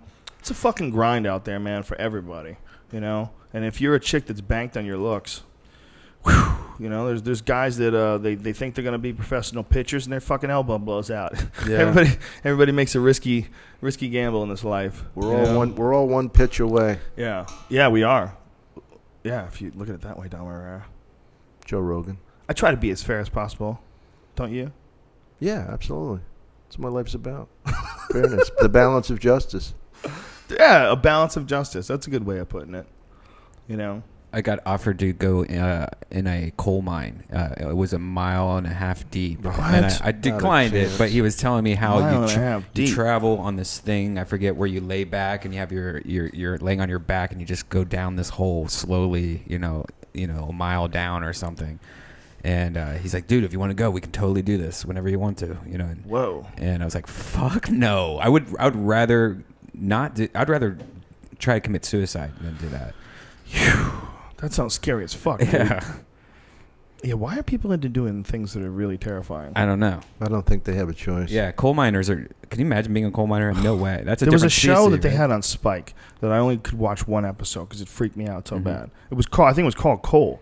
And it was a reality show about coal mining. It's fucking terrifying. They're deep, deep, deep inside this fucking mountain, hoping it doesn't do this. Boom! They're pulling out giant chunks of it, so they're going to make it brittle. I mean, and you know how brittle coal is anyway, man. When you feel coal, you know how brittle coal is. Coal breaks. It's not like it's not steel. When you feel it, like you can chew into it with those machines, and they pull it out of there. It can crack and move and shit. And how about the guys that were down there in Chile? Yeah, and they were beaten off. Was that like a month or something? Didn't they send them flashlights? They're beaten off. Is it really? No. What the fuck? Can you imagine? Here's some water, and here, fuck this. Yeah, here's a flashlight. Here's a candle, so you can look each other in the eye while you're doing it. There's some butter for the canary. You gotta kind of clean it off though, so save the water. Remember the one guy had a wife and a girlfriend? They found out when he was Once still he was down in the there? hole. Hey, the guy's balling. What are you gonna do? Can you imagine being in a situation where that's the only way you could feed your family is to be you have to go to work in a mine? I mean, it's really scary shit to be like one of the people that's responsible for like pulling chunks out of the earth so that we can use it. When you look at like humans and the relationship that we have to the earth, it's so parasitic and strange, and we never consider it that way. We look at it as natural resources, but if you look at the earth as like a living organism, we got to go inside of it and pull shit out of it that we use to light things on fire on the surface. We literally have our whole society run on the blood of the earth. The whole thing's run on oil. Everything is run on some black liquid that is fucking trillions of gallons of it inside the earth, and we're sucking it out, and we're pretty sure it's finite. Well, it has to be finite. We don't even know what's going to happen if it is finite. What happens? The Earth's going to implode. It's going to light on fire? What the fuck's going to happen? Is it going to spin faster and days will go shorter? We'll die instantly? Who the fuck knows? That's bad science, ladies and gentlemen. I don't believe in any of that. I don't want to get any angry Twitter messages. The Twilight Zone. Remember the Morning Sun? The episode where they thought it was getting hotter every day. And because the Earth had fallen out of its elliptical orbit and was coming closer and closer to the sun, and then finally the painting started melting, and they knew it was over. Holy and shit! She wakes up and she finds out it's just the opposite. The Earth is going farther away from the sun. Oh my And every God. day it's getting colder. So it just shows the fragile existence which we have. Anyway, I've been Dom Irrera. You guys have been great. I like to bum a crowd out. A lot of guys, they go for the laugh, not me. It is true, though, that we live in a delicate balance. I mean, think about, we don't experience it here in California, but when I lived in Boston, or anybody on the East Coast knows, there's a vast difference between what it's like to go outside in January and what it's like to go outside in August. There's a fucking world of difference. I'd rather have January. Would you really? Well, then I'd rather be in 10 degrees than 110, for sure. Really? Oh, yeah. That's interesting. Is that because of just you've spent too much time out here? Because I'm a fat pig and I hate myself. Did I remind you? No, I never liked heat. Really? Yeah, hot tubs, saunas. I like it. I like it hot. You like Vegas in the summer? No, that's too hot. That's crazy. Yeah. That's silly. That's a different planet hot. I like 90 degrees. I like going outside when it's 90 degrees, especially East Coast 90 degrees because it's funky and sweaty. I think it's healthy. See, I think 50, it's good for you. I like 50 degrees with a thong on, a couple boiled potatoes down on clogs, and a guinea tea. And dirty toenails. I got dirty toenails. big afro wig. That's toilet paper all over my chest. That's an image you'll never forget. Sorry, I started the show with that. It's not that I'll never forget it. It's just we could all relate. Yeah, everyone could have seen themselves in that situation. Especially if you didn't get expected to get woken up. Oh, jeez. Where are we doing? Where are we going? That's a good album cover if you ever have a CD. Yeah, it would be hilarious if it was the actual photo. If you realized it and you said, "Oh my God, here, hold my camera, take a picture of this." I'll just remember him pointing at it. What's that? Fucking paper all over up to my neck.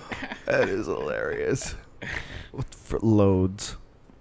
How much of our time on this earth is spent devising new ways to get rid of loads? I would say 35 to 40%.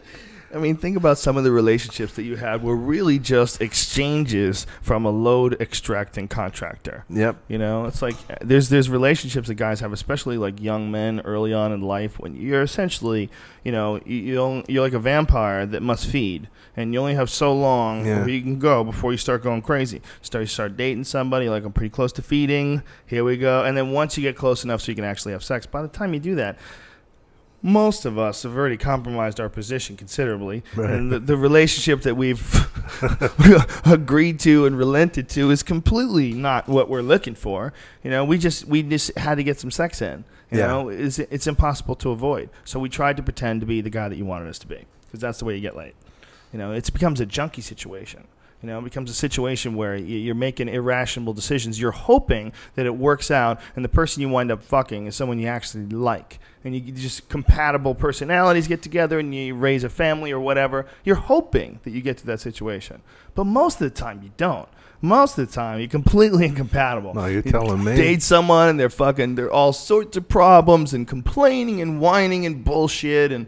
Oh, the funniest one, Dub Davidoff. Yeah, very much. His is funny guy. Very funny guy. His whole, you got to talk to him sometime about this, because he did it. I thought he took the ring off the girl while she was asleep, but he just stole it from the dresser. But in the middle of the night, he unengaged himself by taking the ring back. Oh my God! Imagine her waking up the next day, and but he got engaged in like 2 weeks. What is this? A fucking movie? That's not real. Some people they want that.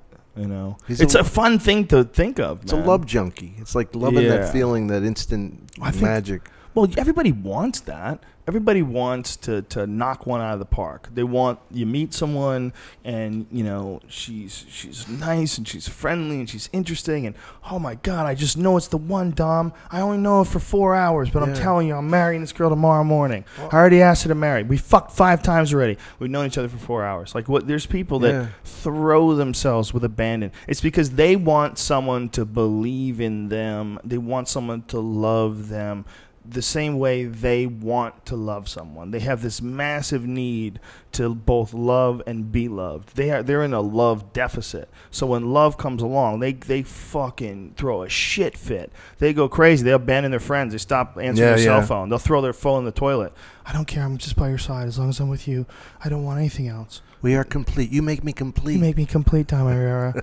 They're just ready. Well, Sophie and I only dated once before she moved in. Shazam, son. That's what I'm talking. That's how Dom do. No, but I mean, the thing is, it lasted 9 years. But that was a very rare situation. She moved to China, and the only way I was going to get her to come back was for her to move in. How many comics do you know that have healthy relationships? That's a good question. I don't know. 7. I'd have to. I mean, 7. 7. It's I think it's well, especially you do. hard. You I do. do. Yeah. I think it's especially hard in any sort of a creative sort of a job. You have to have a cool chick. Yeah. That understands that you. You have to have someone who lets you think. You have to have someone who gives you space. You know, it's not all up in your grill constantly. Yeah. But you also have someone when you talk to, they're fun to be around. Their brain works. Yeah, their brain works, and they have a positive spin on things. Like, there's certain people, we all know this, like when you meet them and then you see them and you smile and then you become enhanced. You know what I mean? Like Joey Diaz, perfect example. What's up, baby? What we doing here? And you see him and we would all start smiling and we feel enhanced. And then there's other people that come around and they drag on you. You know, there's other people that come around and they just start complaining and whining and bitching. Well, and I've had both, man. I've had both. And there's the life of you. If you're with someone that complains all the time, that's someone that takes that negative point of view all the time, your life will be hell. It's gut-wrenching. A friend of mine said there's two people in life. There's fountains and drains. Ah, that's beautiful. Yeah, and it's true. But like when those drains, they just, you know, it's like, how you doing? I'm hanging in there. It's never it's brutal, brutal. There's a comic that I know I love him to death, and I won't say his name, but I spoke to him once, and I said, I'm never talking to this motherfucker again. Do an impression of him. I can't. He's too obvious. Oh, really? No. I'm making that up too. Just throwing people off the track now. He was part cat. He grew up in Afghanistan. But you know, I would say, hey, what's going on? Well, not so good. I'll tell you the whole situation. The wife, she walked out. Okay, you know, really? we're together. She walked out on you, Mr. 13 Joy? years. I thought this was something that we had both agreed to, and apparently she hadn't agreed to that. And like, oh, geez, you motherfucker, listen to yourself. I haven't seen you in years, and you just hit me with just a bucket of diarrhea. You know, what kind of there's people that don't even think at all about the person they're talking to. All they think about is like the shit that they want to burden you because their life has taken some terrible turn for the worst. Mostly with a lot of people because they're shit personality. You know, that people just go, fucking get away from me. And they just run. And then that same shitty personality is what makes you get trapped by this guy at a fucking party. Do you know Jeremy Hotz? The comedian from Canada. I do not know him. Okay. He's fucking hilarious. Yes, I know. Very good comedian. Very hilarious. Funny. I've only seen him in video, though. When he's serious. We were doing Russell Peters' special in Montreal last summer. He was my roommate. And he'd come in. Hi, hey, Jeremy, how you doing? Oh, but, you don't have any Tums, do you? I got like a bad stomach. I said, no, I don't carry Tums. He goes, you got any beer? I go, who the fuck goes from Tums to beer?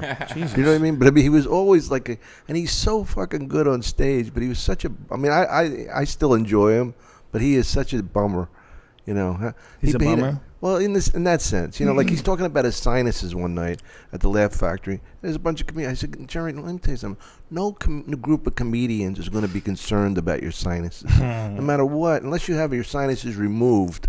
It's not an interesting story. We don't want to hear about your fucking postnasal drip. Yeah, I'm not into being around people that complain about stupid shit. That you just man up and deal with it. So your nose bugs you. Just deal with it. Right. Bitch. Right? God damn it. Right. I went through most of my life with a broken nose. I broke my nose when I was 5. Fell down a flight of stairs. And for most of my life, I had like shitty breathing out of my nose. It was all fucked up. Deviated septum? Yeah, it was a mess. And then from getting punched in the face, from wrestling and kickboxing and taekwondo, just always getting hit in the fucking face. I don't know how many times I got hit in the face. So the inside of the nose was just a mess. I had like one little baby channel. They opened it up. They cleaned it all out. It was one of the best things I ever did. It's amazing that you didn't even know what you were missing. Oh, my God. I was mouth breathing. Yeah. I was mouth breathing for a giant chunk of my life. And I was trying to do like hardcore athletics. I was trying to do martial arts. And with a broken nose, a useless nose, like... Yeah. That was my nose, like literally. But now it's like, now I can breathe. When did you have the operation? A couple of years ago, a few years ago. It was so important to me that I made a little video. So I knew you online. when you were breathing like that. All that. It probably got worse. It got worse as time went on, and I broke it again in in like 2007. I broke it pretty bad. It was pretty bloody, and I got black eyes and shit from a headbutt. We collided in jiu-jitsu class. Jiu-jitsu is, you know, there's two things that happen that hurt you. One, accidental collisions. Like sometimes you'll be throwing up a knee for a triangle and you hit someone in the eye and it fucks their eye up. It's happened to me. I've done it accidentally. It's just one of the things that happens. Yeah. And another thing that happens is sometimes people that are rolling right next to you collide into you and you bonk heads and shit. That's fucked up. I've had that happen where you get hit pretty fucking hard. I got suckered in a bar. I was a doorman at a bar. Me and Randall Cobb were the doorman, right? Really? And Joe, I don't fucking know anything. What year was this? I don't know, 78, 77. Where? In Philly, a place called Doc Watson's. But it was mostly and Randall Cobb. Do you have a picture of you two together? No, but he was the North American heavyweight karate champion at the time. Yeah, that's what a lot of people don't know. He was a kickboxer. Oh, he could kick over your head, man. Yeah, the first thing he showed me was his nose. He had no cartilage in his nose. It was a mess. Smash it. Anyway, I got suckered by this guy and broke my nose. And the worst thing was, it wasn't the pain; it was the sound of them putting it back in place. Because you hear, you know, like with the pliers they take. Well, when I got my my nose fixed, the boogers that came out were so horrendous that I saved them and I took pictures of them. You want to look at it? Would you look at it? I would. I want you to see. Like I want you to see. Asteroids. I'm just going to show it to you because you're not even going to believe it. What is this? This is when he had to clean it out. Check this. Is right after. Tom Segura. This is I would have to blow snot out, and I would use a water pick and throw it through my nose to clean my nose out. It's pretty deep. It's pretty intense. Oh, jeez. Weeks after my operation, I have to do this twice a day, where I take a water pick with a special nostril attachment. Oh, jeez. Is that like a saline solution? Wait, you ain't seen shit, son. Wait till you see these boogers I'm going to pull out. If you email me them, I could show the audience. Okay, let me find the really good ones because they're so ridiculous. But, you know, what was happening was that my body was... making these clots. Jeez, you're throwing up from your nose. Yeah. I gotta find them. I don't know where they are, though, unfortunately. They're probably deep in this iPhoto. Well, it'll give us a good excuse to get together again. I need to... Oh, here's a picture of it. Here's a still from it. You got one of my boogers? Yeah, hold on. Let me... They were so ridiculous. I think I put them on Twitter. Did I put them on Twitter? I don't... but... It's at the beginning of this video. Here. I definitely put them... see, there it is. That thing in the middle. Oh, yeah. That's the clot. That's actually the clot the doctor pulled out of my nose. There's some shit I showed. I showed Tommy Segura at the airport, and he almost threw up. I got him real close to throwing up. He had to turn away. He had to hold his mouth. It was pretty badass. I think I'm closing in on it here, Dom. I think that was the first time I met Tom Segura. It was that weekend, right after he had that operation. There's certain shit that, you know, if you can get it fixed, man, if you have a deviated septum and you get it fixed, your life will change. You will have an easier life. Like, it's hard. When you only can breathe out of your fucking mouth, that sucks. Well, you could get sleep apnea. Oh, beautiful. I just found it. Is it 100%, though? I mean, could you go back right now and have them fix it? Look at the size of that goddamn looks like thing. A date. Looks like a jewel. Yes, email it to me. You know what? Email it to you right now. That's disturbing. That is. So do you think you could go back and they could actually fix it up even more? I mean, no, it's clean now. It's clean. Yeah, it's awesome now. 100%. Yeah, now it's 100%. But it has different colors in it. Yeah, it's crazy. It shouldn't even be real. Something beautiful about it. Yeah, it's disgusting. And yet hot. You can reduce the message. I don't want to reduce it. Actual size, bitch. Actual size, that shit. Why are you trying to save gigabytes? Why are you trying to be like that, motherfucker? I sent the photo of the booger. Not even the best photo of it. It's so ridiculous. It doesn't even look real. It doesn't look like it could come out of your nose. And it came out in one giant, really super satisfying hunk. There we go. Look at that. There's another photo of it. That's a close-up. Oh, Jesus. Holy shit. Yeah. Looks like crystal or something. That came out of my nose in one hunk. Oh, gross. But I'll tell you what, man. For me, that shit was sweet relief. For me, I know you're looking at it and you go, Joe, I don't want to see your snot. Then why you looking, bitch? We told you what we're going to do. Listen, I'm feeling bad that I'm showing these people this and that they're going to get sick, Brian. Let's kill it. Kill it. I think we made our point. But for me, man, that represents freedom. That's my shackles. You're quite the host. I feel fantastic. I breathed out of my nose. You look good. Thank you. You look good as well. Thanks, Joe. I feel good. Doing a lot of stretching now. Are you updating your Twitter? You been getting on Twitter? Let me see. When was the last time you got on the Twitter? What's my Twitter at? It's Dom Irrera, you fella. Dom Irrera. That's Yeah. it. Yeah. It's not at Dom Irrera. It says at Dom Irrera. Yeah. Oh, at Dom Irrera. Everything's at something. Oh, okay. We were just saying the other day about how, remember when people used to like use the at as if it's like them in the third person, like is going to the movies right now. Right. People tried that for a while, right? Remember? Yeah. It got too pretentious though. Do you tweet a lot? Yeah, tweet all the time. You know what's the best I thing gotta about get Twitter? into a habit of it. It's fun, really. It's really fun. If you're interested, Dom Irrera, the two R's are in the first position. It's DOMIRRERA. I even myself have fucked up upon occasion. Yeah. And made it IRERRA, like Carrera. Right. I have a friend. I worked a club, and they misspelled Carrera it. Spelled? I don't even know if that's how Carrera It's a lot of They misspelled it at the club you worked at? Yeah. These motherfuckers. Captain Brian's off the Jesus hook. Christ, where's that off place? the hook, Marco Island. It's dead to me. No, it's a great place, actually. Wow. Is it? Yeah. Marco Island? Oh, fuck, it's beautiful. Florida's fucking crazy, isn't it? Yeah. Florida's crazy on a totally different level. That's not the rest of the country. Florida is... I love it, and I love that improv in Hollywood, Florida. Oh, yeah. Hollywood, That's a Florida. great place. Yeah. The Indian Casino? Yeah. Hard Rock? You know what they told me, Joe? What? Make sure you don't say anything about the Seminoles, anything bad. I go, like, I got 15 minutes on the Seminole Indians. They actually said that to you? Yeah. Wow. So, of course, I went up and said nothing but good things about them. You know, just because somebody's going to tell me what to say, I go, I got to say something. Of all the tribes, the Seminole are my favorite. I'm not a big fan of the Apache or Arapaho. Can go fuck them. But I love the Seminole people. So what could they say? The Seminoles sponsor a bunch of professional pool matches. Oh, do they? Yeah, they used to have a whole tour. The Seminole Indians used to, Seminole tribe rather, used to be, I don't know if you're allowed to call, are you supposed to call them Indians? Why would you call them Indians? Native Americans. Yeah, it's natives. You know, because or coloreds. The idea that we called them Indians like deep into the 20th century is really pretty fucking crazy. Where did Indian come from? Columbus. Oh, he thought he was going to India, right? Yeah, right. These fucking assholes. They just would get in the ocean. Oh, we're in India. That's funny. They saw these little brown people. These are Indians. Like they had no idea they were in the Bahamas. Like the whole thing is preposterous. It's really funny when you stop and think about that. They still celebrate Columbus Day. First of all, Columbus never even came here. Watch it. You know, Watch and it. second I'm Italian. of all, have you ever read some of the shit that Columbus did? Ooh.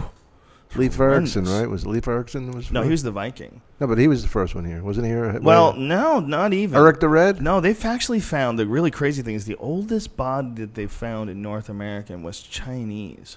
Son of a bitch. The Chinese were everywhere. Well, they don't know, like they're still trying to figure out like when people got in ships and traveled all over the world. By the way, we are going to do a podcast with John Anthony West, speaking of this, because this is a fucking fascinating topic. I've been exchanging email. I owe him an email, but he wants to do it. We're probably going to have to do it on Skype. It may be the first time we ever do one on Skype, but it's worth doing it for this guy. John Anthony West, if you don't know, is the guy who's like the main Egyptologist who's out there trying to predate the Egyptian empire, and he says that it's like there's many empires. It's not just like one, and it goes back thousands and thousands of years earlier. And he has geologists on his side. It's really interesting because these all these different academics are fighting it tooth and nail because it makes everything they've been teaching everybody in school bullshit. Yeah, right. Because it's off by thousands of years. They've dated the enclosure of the Sphinx. There's these huge like fissure marks that are in the walls of these stones, and what they come from. Every geologist agrees on this. Is thousands of years of rainfall. These are clearly like the way water erodes things. You think the aliens built the pyramids? No. I think the Egyptian civilization was most likely as advanced, if not more advanced, than we are today, but in a different direction. Right. They became advanced with a language like hieroglyphics, with incredible mathematics that were allowing them to make these geometric structures. I mean, however the fuck they figured out how to do it, there's a lot of speculation. But to pretend that the Great Pyramid of Giza is not an astronomically incredibly amazing fucking accomplishment is great. It's ridiculous. It's one of the greatest accomplishments of human engineering of all time, and no one even knows when it was made. The guess is 2500 BC, and it's based on like carbon samples and shit they found at the area. But it's still they're not completely sure about that. There's a lot of weird speculation. And the Sphinx The Sphinx with all the deep water erosion around the enclosure. What they're saying is that if that was thousands of years of rainfall, then the last time there was heavy rainfall in the Nile Valley was something crazy like 9,000 BC. So instead of being 2,500 BC like they thought it was like thousands of years older still than we are to them. It's raining again. Crazy. They used to be a jungle. It used to be a rainforest. Really? The Nile Valley used to be like a rainforest. It was raining constantly. And then slowly it became a desert. Yeah. And the last time there was like heavy rainfall was like 9,000 BC. It's fucking nuts. And this area, this cutout area, shows thousands of years of rainfall. And the Egyptologists don't want to address it. They look at it and it's freaking them out because it's pretty obvious. And there's no getting around it. If it is rainfall, the whole thing's got to be thrown out. And that's the only physical thing they have to show that there was something that existed that long ago. And that's why they resist it. Like the scholars are like, where's the evidence of this civilization that it would have existed 10,000 plus years ago? There is no evidence. And, what they're saying is, or this guy's like this John Anthony West is saying, is there wouldn't really be much. There's like this stuff. There's 10,000 years is an insane amount of time. 10,000 BC. Think about how long ago 12,000 fucking years is. Think of how crazy that is. Well, Christ was only 2,000 something. Yeah. Yeah. Well, supposedly. Do you think Christ was real? Think Christ was a real guy? Yeah. You think so, for sure? Well, I don't know why they would make it up. I'm not saying he's God or anything. What about Santa Claus? Santa Claus for sure, 100%. 100%. And you know what's amazing about him? No matter how many people there are, he takes care of everybody. If you're good, if you're good, you leave a cookie out. You know what's funny about that? We're talking about these phrases come down in history. I was staying at a hotel in Rochester, and for some reason they didn't register my name. And so this friend of mine finally gets through, and she goes, "What are you, fucking King Tut?" And I'm thinking, isn't that interesting that King Tut came down? You're talking about Egypt. Like this kid who died thousands of years ago. Right. He's still a reference for like a wise-ass remark. You know what I mean? Yeah. Yeah, it is pretty ridiculous. You King fucking Tutankhamun? He had a lopsided head. Yeah, he had a crazy fucked up elongated head. Who knows that but you? Well, you ever seen images of him? What a fountain of esoteric knowledge. His family, there were some weird physical characteristics to his family that a lot of the crazy conspiracy theorist guys really latch onto because it's like, look at his head. He's clearly an alien. Because he had like kind of a weird shaped head. No normal person has a head like that. What a bad motherfucker he is, though, that we're talking about him still. That's what I'm saying. Yeah. How old was he when he died? He was a kid, right? He was a kid, yeah. And I think he was murdered, wasn't he? Wasn't he murdered? I don't know. He went into a bad neighborhood in Cairo. They probably killed people all day back then. Oh, yeah. The idea that John Anthony West is promoting is that the idea of a lot of these there's a lot of guys that are getting on this notion, this possibility of ancient civilizations that were wiped out by disasters. Once we see shit like the tsunami and, we see things like what Hurricane Katrina can do, and we go, well, these aren't even like the biggest storms or the biggest events in history. What the fuck must it have been like with something like this times 10 hit 10,000 years ago? Might wipe out most of us, Right. And they think that has probably happened several times to people. And that civilization would reach a great height, and then something would happen. And by the way, this coincides with two things. One, the end of the Ice Age, which happened fairly abruptly, which might have been caused by some sort of an event. Like an asteroid? Like an asteroid. And evidence of asteroidal impact somewhere around that long ago. I think 10,500 plus years ago is the estimation of when this asteroid hit. They're not completely exact on the date, I think, but they're all similar. And so there's evidence also that we've been pelted numerous times with asteroids. Like once they started taking satellite photos. I would think they would hit us all the time. All the randomness of space. Well, they get chewed up by our atmosphere for the most part, but some of them don't, man. The really big ones don't. And there's been several extinction events in the lifetime of the Earth, more than 3, and at least 2 of them that involve giant impacts. 2 of them are just big fucking volcano-sized explosion asteroids of 5 miles wide slamming into the earth, and lava shoots up into the fucking sky and blankets half the... That causes an ice age. Oh, Jesus. I was reading a Fred Flintstone book about a lot of that stuff. Fucking imagine. Fred Flintstone wrote books? Okay. Could you imagine what it must have been like living back, you know, in the bedrock years, in the caveman years when there was like just grunt and shit. Yeah. No TV, just trying to follow around the herd of buffalo that know you're trying to kill them. So they always want to move by night. So you got to get up in the middle of the night. The buffalo are moving. We got to follow them, follow after them. Your baby gets killed by tigers. Jaguars jack your whole fucking family. pulling women by the hair. Sounds. Do you think they cool. did that? They clubbed them over the head, dragged them. Isn't it funny that that image of the caveman is like the predominant image? Yeah. Caveman clubbing the chick over the head, dragging her by her hair. Yeah. That's the predominant image of what is a caveman doing. First of all, he's always got a club, right? Cavemen's always had clubs. Yeah. And they always had a bear skin. Some sort of that was like a Saturday night date. She was waiting for him. Where the fuck is Harry? Why is it? But who invented the club her over the head and drag her by her hair? You know, I don't know. Maybe it was King Tut. But it's an amazing. I mean, isn't it like that? That's the symbol we all see. Yeah, yeah. Well, how the fuck did that happen? The club her over the head and drag her by the hair. How many times have you heard that expression when it comes to cavemen? It's like super common. Like, what is your caveman? He's gonna thinks every girl he meets is gonna club her over the head and drag her by her hair. Like, it's so common. Yeah. Did like Looney Tunes invent that? Maybe. I wonder. I wonder who came up with it, but it stuck culturally. Like all throughout my life, I remember that. Images of clubbing a girl over the head, dragging her by her hair. Well, I never knew that there weren't cavemen and dinosaurs together because we always put them together. Well, if you hung out with Sarah Palin, you would know that that's not factually correct. Because as a matter of fact. There was a school teacher from Alaska that says that Sarah Palin said that the Earth is less than 10,000 years old and that dinosaurs and men did live together, but mainstream science is trying to keep that from you. And that there's images on the internet of dinosaurs with a human footprint inside of it. Dinosaur footprint. I wonder if it's true. It could be just some hater bitch from Alaska, you know, who's the local librarian. Maybe she's a cunt, you know, and maybe Sarah Palin blew her husband or something, you know. Not that she would do that. Would you do Sarah Palin? Fuck yeah. It depends on where I was in my life. Like in the butt?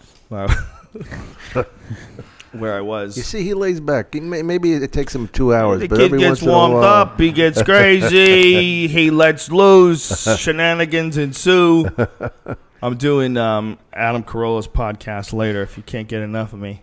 Did you tune in on that? Did you get that email that said who's coming here next Wednesday? Yeah, Bobcat Goldthwait. Fuck yeah, that's gonna be amazing. Yeah, well, don't do that in front of him, you fuck. And he wants to forget those days. And apparently he has an awesome movie. Yeah, do you know about his movie? Yeah, Anthony was talking all about it on Opie. And Anthony, the name is called God Bless America. You want to see a trailer? I got a trailer of it. I'd love to see a trailer of it. Yes, hold on. I do want to see it. Pull that shit up. Yeah, Bobcat's one of those guys that's so mild mannered before he goes on stage. And then goes on stage and goes crazy. Yeah.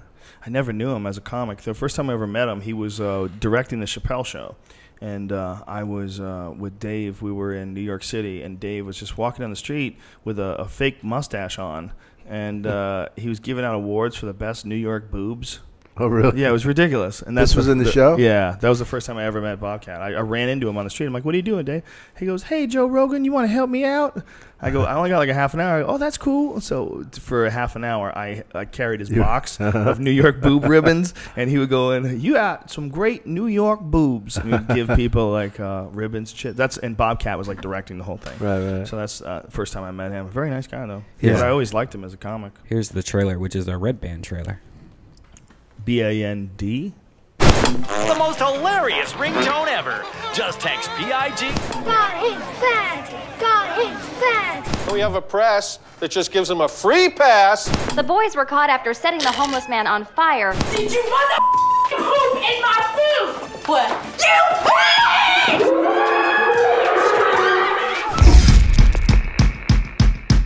pig! A tumor this size is very dangerous. Do you have any family? Oh, gotta take this. My name is Chloe. I live in Virginia Beach, and everyone loves me because I'm so pretty. I wanted an Escalade! This is the biggest day of my life, and you're up, Dad! Hey, creepy. Isn't the schoolgirl thing a little played out? Don't move and don't make a sound. If you want the car, just take it. My parents got me the wrong one anyways. Yeah, that's a fucking tragedy. Did you just kill Chloe? Awesome. And that was a fantastic start. But you know who else really rips my cock off? The Kardashians. People who use rock star as an adjective. Women who call their tits the girls. Anyone who wears crystals. You're aiming at the bear, right? This is the best day ever!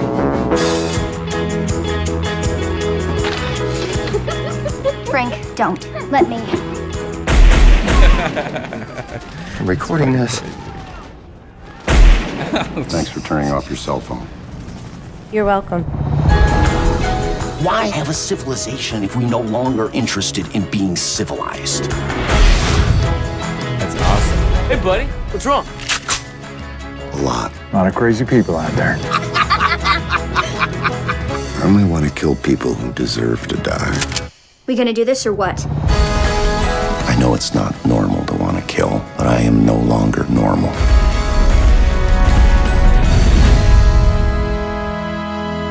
Whoa. Really gotta take both those spots? Yeah. Fuck you. Fuck you. Sounds like an amazing movie. Whoa. That's awesome. Scary. Wow. That's a scary movie. That's really cool. Looks very Pulp Fiction-y kind of, again, like, just badass, kill kind of movie. That looks pretty sweet. Yeah, it's obviously got an anti-douchebag slant. Yeah. Yeah, but which is always nice. That's really cool because he's a great director. He did didn't he do Windy City Heat or no? Well, I don't know if he did that, but he did that clown movie. What the fuck? Shakes the Clown. Shakes the Clown, which is great. I saw that in the movie theater. Windy City Heat. Yeah, that was that the one where they faked the guy? Don Irrera or Don Barris, isn't it? It's Don Barris and Jimmy Kimmel or something. Jimmy Kimmel was one of the producers. That's really funny. There's tons of people in that movie. I can't Dane watch Cook's that in movie. I've met that dude. It's too tragic. Huh? You Perry? meet someone who's crazy who thinks they're actually famous. Yeah, we're actually having. And he got an attitude. That's what cracked me up about it. That's hilarious. He got an attitude once he made it. Yeah. Once he fake made it. Yeah. If people who don't know what we're talking about, Dom, explain the whole situation because it's really pretty fascinating for people who don't know the story. The best I remember is they fabricated this guy becoming a celebrity, gradually becoming a star, and he had a movie, and it was just the whole thing was a mock on him. And how else would I explain it, Joe? He thinks it's real. Like this guy named Perry thinks he's it's real. Crazy, and he thinks that he gets a star attitude. Well, it's a weird thing because people are paying attention to him, and he isn't a movie. Right. It's like, what is that? Yeah, so that's So he's so crazy, and it's so not. He's tuned into a dimension that's like right next door to ours. Mhm. You ever met people that are like Yeah, that? yeah. They're not quite seeing things the way everybody else around us is seeing. Right. And you got to wonder, what does the world look like to them? How many times have you met a comic? Okay, perfect example. Oh, I know The what you're open gonna mic say, guys, yeah. they come off stage and they fucking ate dick, and they hear phantom laughs. They'll come off and go, I think that went pretty good. Yeah. Pretty good set. I killed. Yeah. I've asked people. I- I've asked them while watching them just do silence, having silent performances. Mm-hmm. Actually, Bobcat Goldthwait definitely directed Windy City Heat. Here's on Amazon. Oh, he directed that as well? Yeah. Oh, he's and crazy. we're having this Friday because we're not having a Ice House show Friday. We're having it Wednesday this week. We're having the whole Ding Dong show, having a special podcast here so you can meet them, and then they're going to talk about their podcast, which is the Big Three podcast network. So we're going to have Don in the studio. The Big Three podcast network? What is that? The Big Three is Don Barris's podcast with all the characters from this movie, Scary Perry and. You gonna bring that guy here? Yeah. When is this? Here, Friday at 10 o'clock. Wow. You gonna deal with that guy? I hang out with all those people all the time. Do you want that Perry guy here hanging out? Oh, he's with you? normal. He's fine. He's just crazy, but he's Really? not going to do anything bad or anything like that. Plus, I just upped the insurance, and so it'd be fine. No, he's not going to buy. No, he's not going to be that, but it's going to be a descent into madness. Oh, that's what if you haven't listened to our podcast, it's the most amazing soap opera of a podcast. It's great. It's very addicting. If you're looking. When for did this podcast get started? It was for a while. That used to be on Adam Carolla's network and stuff like that. And then now Don has a whole studio in his house. Pretty much has like a studio like this inside his house, and it's great. Neil Leeds. You can't be beat. The mattress guy that's owns that mattress store right here and a couple mattress stores. Big celebrity in LA. He's now one of the new sponsors, and he's now every Ding Dong show. He comes to the Ding Dong show, and he's just crazy. Really, it is insane. that dude's nuts. But it's hilarious, man. It's if you get to know those characters. I get uncomfortable talking to crazy people. You don't. Well, you can have that guy in the studio. I would be freaking out. I'd be like, I can't. This is not. Right. I can't have a conversation while there's someone here that's not having the same conversation. Right. Someone here is in another room looking at the whole thing through plexiglass. Right. I can deal with those people in spurts. Like, I'm not going to have the person over to my house, or I'm not going to like fucking start. But you know those people, they almost have like a consciousness condom on. Right. Like they're not feeling everything that's happening. It's not. They're in a different reality. Yeah. Remember that guy, Joe, late at night at the Comedy Store, Robert Aduvayo? He's still there. Robert Aduvayo. Yeah, I talked to him the other day. Yeah. He ran away. he always liked me. Me and him always used to get along. He was a nice guy. Because those like Don Barris would always be mean to that dude. And I'm like, he's not a bad guy, man. No. He's just kind of crazy, but he's pleasant to be around, you know? Yeah. He's a nice guy. He's not being mean to anybody. He would walk from downtown to do his spot. He still does. As a kite. Is he high? Yeah. No, not high, but I don't know. I smoked weed with that dude. Have you ever seen his like his web show that he did with Mary Jane and Don produced it. Like it's a show for him. It's kind of like this, but a podcast. I'll show you a clip of it. It will blow your mind. How long ago did they start doing this? Like 2 years ago. They did like Don Barris. Don Barris helped film it. But I thought him and Don Barris hated each other. Oh, they all love each other. Don takes care of so many people there, and he takes care of Robert William Aprovaya. Mary Jane. Wow, that's great because for the this. longest time, remember he was calling him Hitler, and he would always see them and put his finger over his nose. Yeah. And say that they're Hitler. Well, you got to remember, Don Barris has been there so fucking long. Don Barris has been there for a long time. How long would you say? 20 years, maybe? At least. Always got along with Don Barris. He's a fucking sweetheart of a guy. I don't think in the 20 years that I've known that guy, or however long it's been, not quite 20 years, but however many years it's been in L.A., never, ever had an unpleasant word with Don Barris. No, he's a sweetheart of a guy. Our relationship's very funny because Eddie Haskell's me. Good evening, Mr. Irrera. How are you doing? You look great tonight. That's a beautiful color for you. It's always like some sort of an act, he'll always like put on a certain voice or fuck around with you. Him and Brian Callen have some elaborate rape theme they do every time they see each other, where Don Barris winds up raping Brian Callen. It starts out like it always starts out the same way and always ends the same way. There's something about the store where people do stupid shit like that and like keep it going forever. Remember the thing they used to have with Eleanor? We used to ask her about it. You got change for $1, and she would go dig in her apron and start masturbating.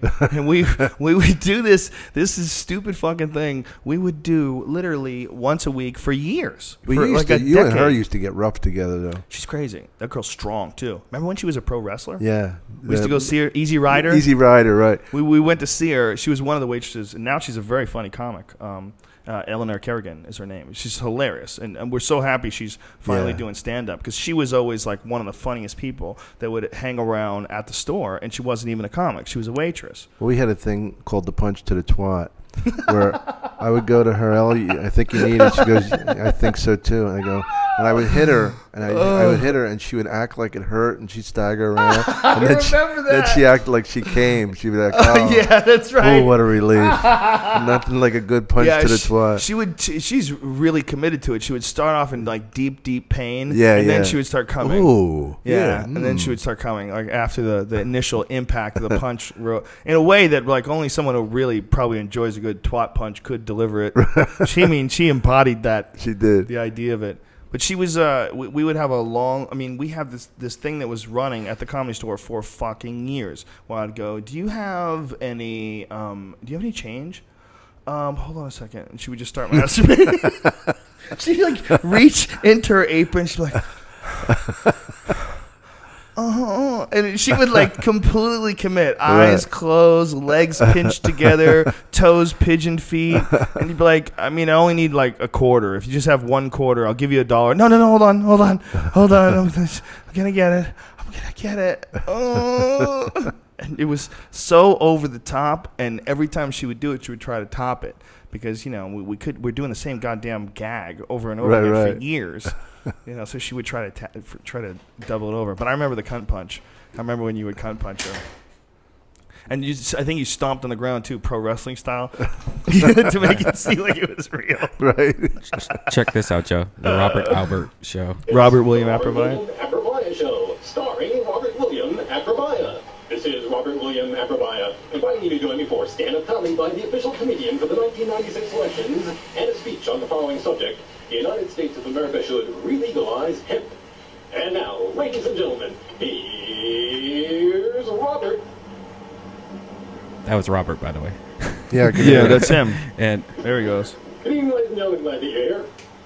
He wears that same shirt everywhere he goes. That same outfit. It's green. Yeah, and he keeps a what is it? Paper plate that he carries around with that's covered up with aluminum foil and stuff like that. And a paper plate covered up with aluminum foil. Yeah, and he keeps it like he protects his head from lasers. Remember, he used to always take like this, you know, block his head so because he thinks people are shooting lasers at him when he walks into the comedy store. Yeah. Whoa. Yeah. Jesus Christ. Yeah. Lasers. Yeah. What is it? You know, I wonder if he was crazy always, or if one day just reality just became too difficult. Well, I've never seen him not crazy, so I wouldn't. I mean, but isn't it weird that there's there's shades of crazy? And he's functioning. Yeah, he's functioning. How does he make a living? I don't know. I don't know. I don't know. I don't know. I don't know. But he does get on stage at the store. Still goes up. Here's Don Barris is like at a store, and Robert just walking behind. Okay. He's funny here. There's just a bunch Don of Barris is so crazy. He's so awesome. He's one of those guys that just, like I said about you, guys you're around, you automatically have a smile. You know, guys that add. There's Robert right here. Robert William Aprovaya.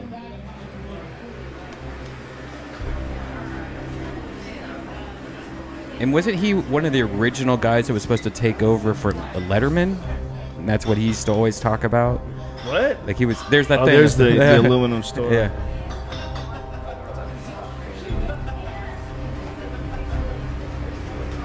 And I think, yeah, he was one of the guys. Is he cool with them doing this and putting this shit online and everything? I have no idea. Oh, they're following him around and just filming him, dude. This is probably not the best thing. I wonder if they got his permission for this. Is that Charles Fleischer? Yeah. There's a guy I haven't seen in forever. This is for the folks watching at home. They're just following around a guy who has a slippery grip on reality. Yeah.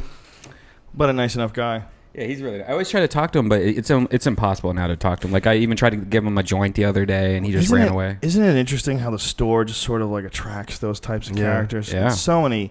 I mean, we've talked about it so many times with that vortex of Hollywood, that whole area between like the Rainbow Room and the Roxy, and you know where the Viper Room is, and all the way down to where the store is, and even the Laugh Factory. Like that area is so strange. It's such a vortex of bizarre people. Well, the Viper Room, especially, is one of them. You ever done stand up there? No, I've seen a lot of music there, and also the Rainbow is like that '80s, tight pants rocker look. They won't let it go. They found a spot. They found a spot, and they agreed to all go there. Yeah, they found a spot where you know you're going to be able to see someone from that era is going to come by. It reminds me of the Kennison days. That place. Yeah, right. He used to talk about it. It was his HBO special. They talked about the Rainbow Bar and Grill, about meeting crazy girls over there that that can't wait to meet you and blame their whole miserable, fucked up life on you. Right. He had some great tortured relationship shit. Oh, he was funny. One of the best, right? When it comes to tortured relationship shit, I was married for 2 fucking years. Talking about going and meeting the devil. Yeah. Hell would be like Club Med. Hell would be like Club Med. He was a real game changer, that dude. It's hard to change the game today. Everybody's seen everything. With the internet, the way it is now, it's amazing how much more educated people are today. And how much more weird shit they've been exposed to. Yeah, you got to keep changing stuff. I did a bit about how there's no place to go in comedy. I don't know if you ever saw me do this place to do it. Like we've been as sacrilegious as you can be, as vulgar as you can be. The only thing left to do is actually come on the crowd. So the guy at the end of his act, his pants open up and he just started like a fucking machine gun. People are running at you, but you can't help but turn and look back, and you get it right in the eye. I could imagine easily a culture where it would be okay if the performer came on the audience.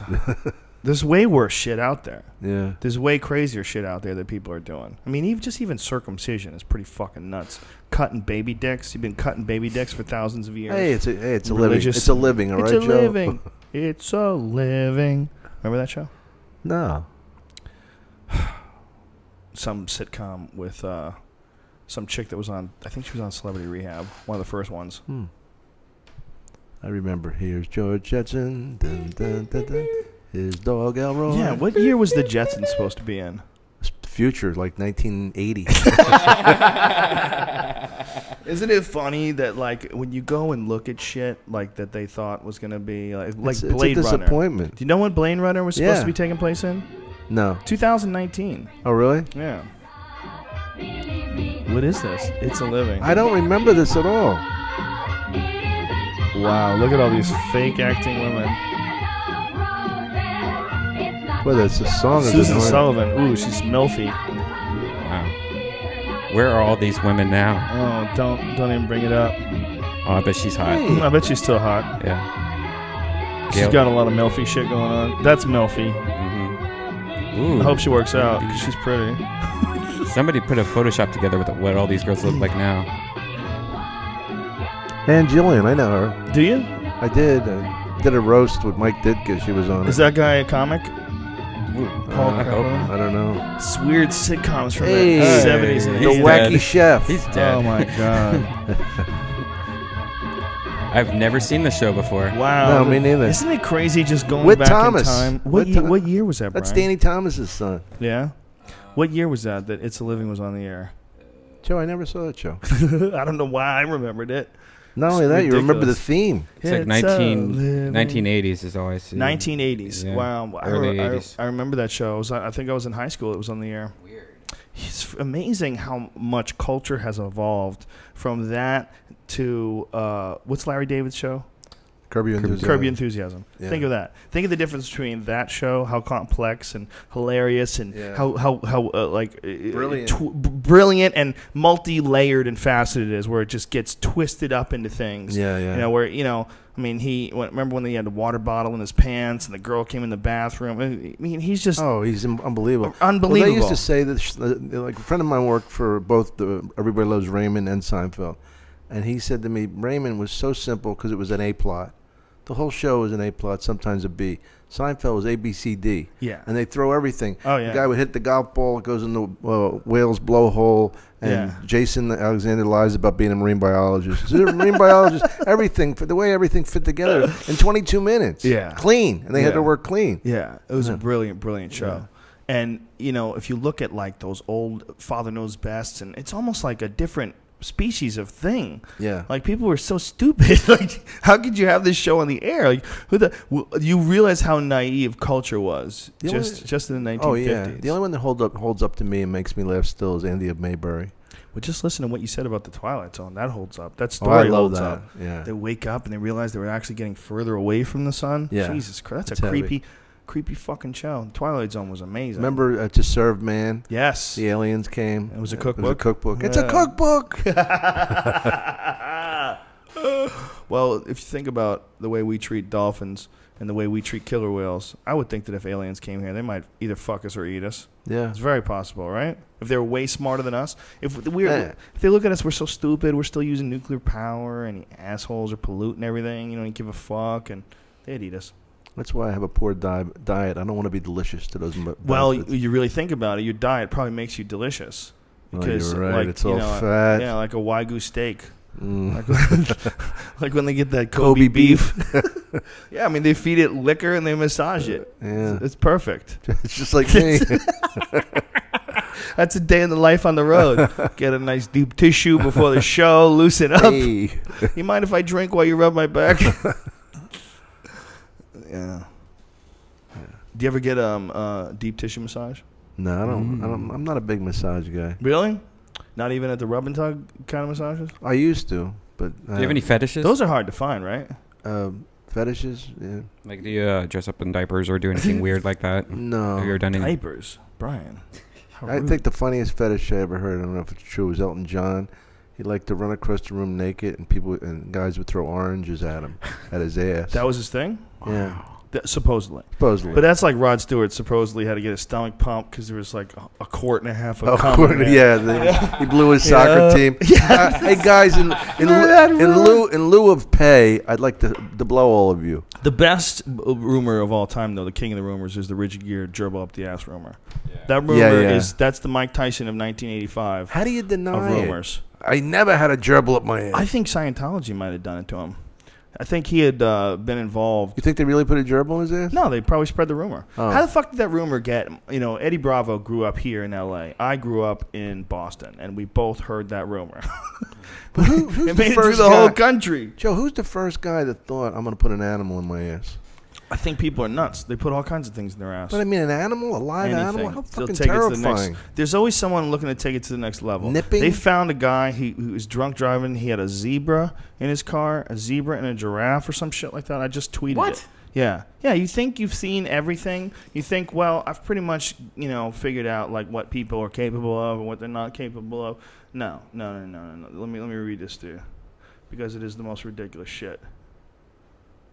We had on Sam Tripoli's Naughty Show last night a woman that was a bondage mistress, and she had her own personal slave. And it was so weird. It was like Pulp Fiction, where like bring out the gimp, and this girl just like a month at a time would just live with this woman and her boyfriend, who was the guy from NoFX. People are so crazy, man. I mean, then they just were like, "All right, you want to see us beat her?" And so she like here she's like wailing on this girl with these whips and stuff. By the way, the guy had a zebra and a parrot in the front seat of his truck. Sounds like a joke. And he got arrested in Dubuque, Iowa, driving drunk with a zebra and a parrot. I don't know how. How could he fit a zebra? I don't understand it. I'm looking at it here. It's a little zebra, obviously. It's not a big zebra, but it's a fucking zebra. Wow. This asshole's driving around with a zebra like it's his Jack Russell Terrier. Hey, you guys want to go for a ride? He's going to train a zebra. Isn't it amazing that you could just... There's some animals like zebras you could just buy. You could just figure out a way to buy it. How the fuck can you just buy a zebra, man? Craigslist. You can buy a fucking tank in this country if you have enough money. Wow, they have a little zebra, man. I'm looking at this. Man arrested for OWI with zebra parrot in front seat of truck. Just Google that. Zebra.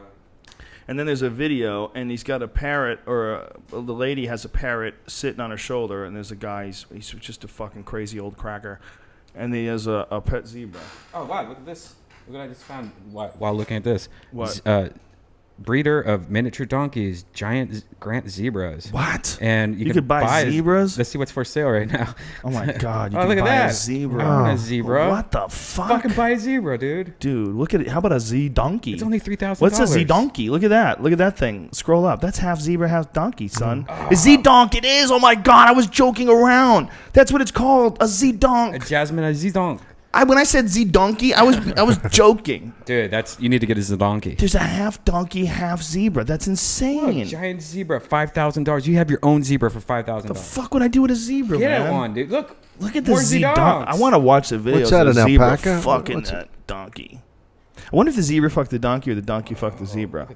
Imagine the zebra did the fucking. Look at this little Applejack. I think you're being are wild. I think you're being presumptuous, Joe. What the fuck is that? Applejack. We're looking at something that says a spotted miniature donkey jack. Oh my god, I gotta get out of here. I gotta be at Adam Carolla's place in half an hour. Okay. The end. Don Irrera, you're the fucking king, as always. Those are always fun, man. Thank you. It couldn't have been more fun. Thanks it's impossible. Thanks for putting Anytime me on you want to do Twitter. it again, we keep doing it. We do it constantly. I love it. We'll never stop, Don Irrera. I'll be back after Ireland. You are officially in the Death Squad now. You comfortable with that? I'm very comfortable. Death Squad, Don Irrera. Thank you, official, boys. Right? Can we agree? We'll have a meeting. We'll cut thumbs and touch June blood. 30th, Tropicana, if I can. Boom, please, June 30th. Go see the great Don Irrera, one of the funniest comics of all time. And then that's even in Comedy Central. Ditto, my friend. Comedy Central even says that. Number 79. You fucking savage. Better than Slayton, who was 78. Oh, Slayton, suck it! Suck it, Bobby! Thank you to The Fleshlight for sponsoring our podcast. Go to joerogan.net, click on the link for The Fleshlight, enter in the code name Rogan. Save yourself some money, son. 15% off. How about that? Thanks also to Onnit.com, ONNIT, makers of Alpha Brain, Shroom Tech Sport, which I take before I work out, which keeps me so yoked. Shroom Tech Immune pumps up your immune system, and New Mood, which is a 5-HTP. So it's all explained on Onnit.com. It's fabulous. It's wonderful. And we got kettlebells coming out very soon. ONNIT.com. Talk to you freaks soon. Oh, next, what do we got tomorrow? We have Joey Coco Diaz. Yes, Joey Diaz is tomorrow at 1 o'clock, I believe. And then we got Bert Kreischer. What time is Bert Kreischer? Bert Kreischer's on Thursday. Oh, cool. I think. Sweet. Is that what I said? I didn't know about Bert Kreischer. I shouldn't be taking care of this. I'm too fucking scatterbrained to be. I made a tweet about it. Let me read my own tweet, so I'll know who's on the podcast this week. I want to get one of these little zebra cherry dart. You don't want to have a fucking zebra wandering around your household, dude. What about this little horse thing? What was it called again? A cherry dart? Or yeah, Applejack? Bert Kreischer's on Thursday. Yes, I just wanted to confirm because I know there was. We tried to do another day, but he couldn't make it. And then next week we got Shane Smith coming up, Bass Nectar. We got a lot of shit coming up. Bobcat Goldthwait next Wednesday. So next Wednesday we got that's a hot 3 right there, ladies and gentlemen. Bass Nectar, come on, son. Sweet. We're gonna have a good time. And Shane Smith will return and tell us some more fucking crazy stories about wherever that guy's been all over the world. Sweet. That's we got to get Smith Anthony Bourdain on the show and talk about Olive Garden. Bro, Olive Garden sucks. You got to shut it up. He's going to stab you. Anthony Bourdain's going to stab you. I'll see you guys tomorrow. All right. Early. It'll be 1 o'clock for Joey Diaz. Yes. Later, bye. Later.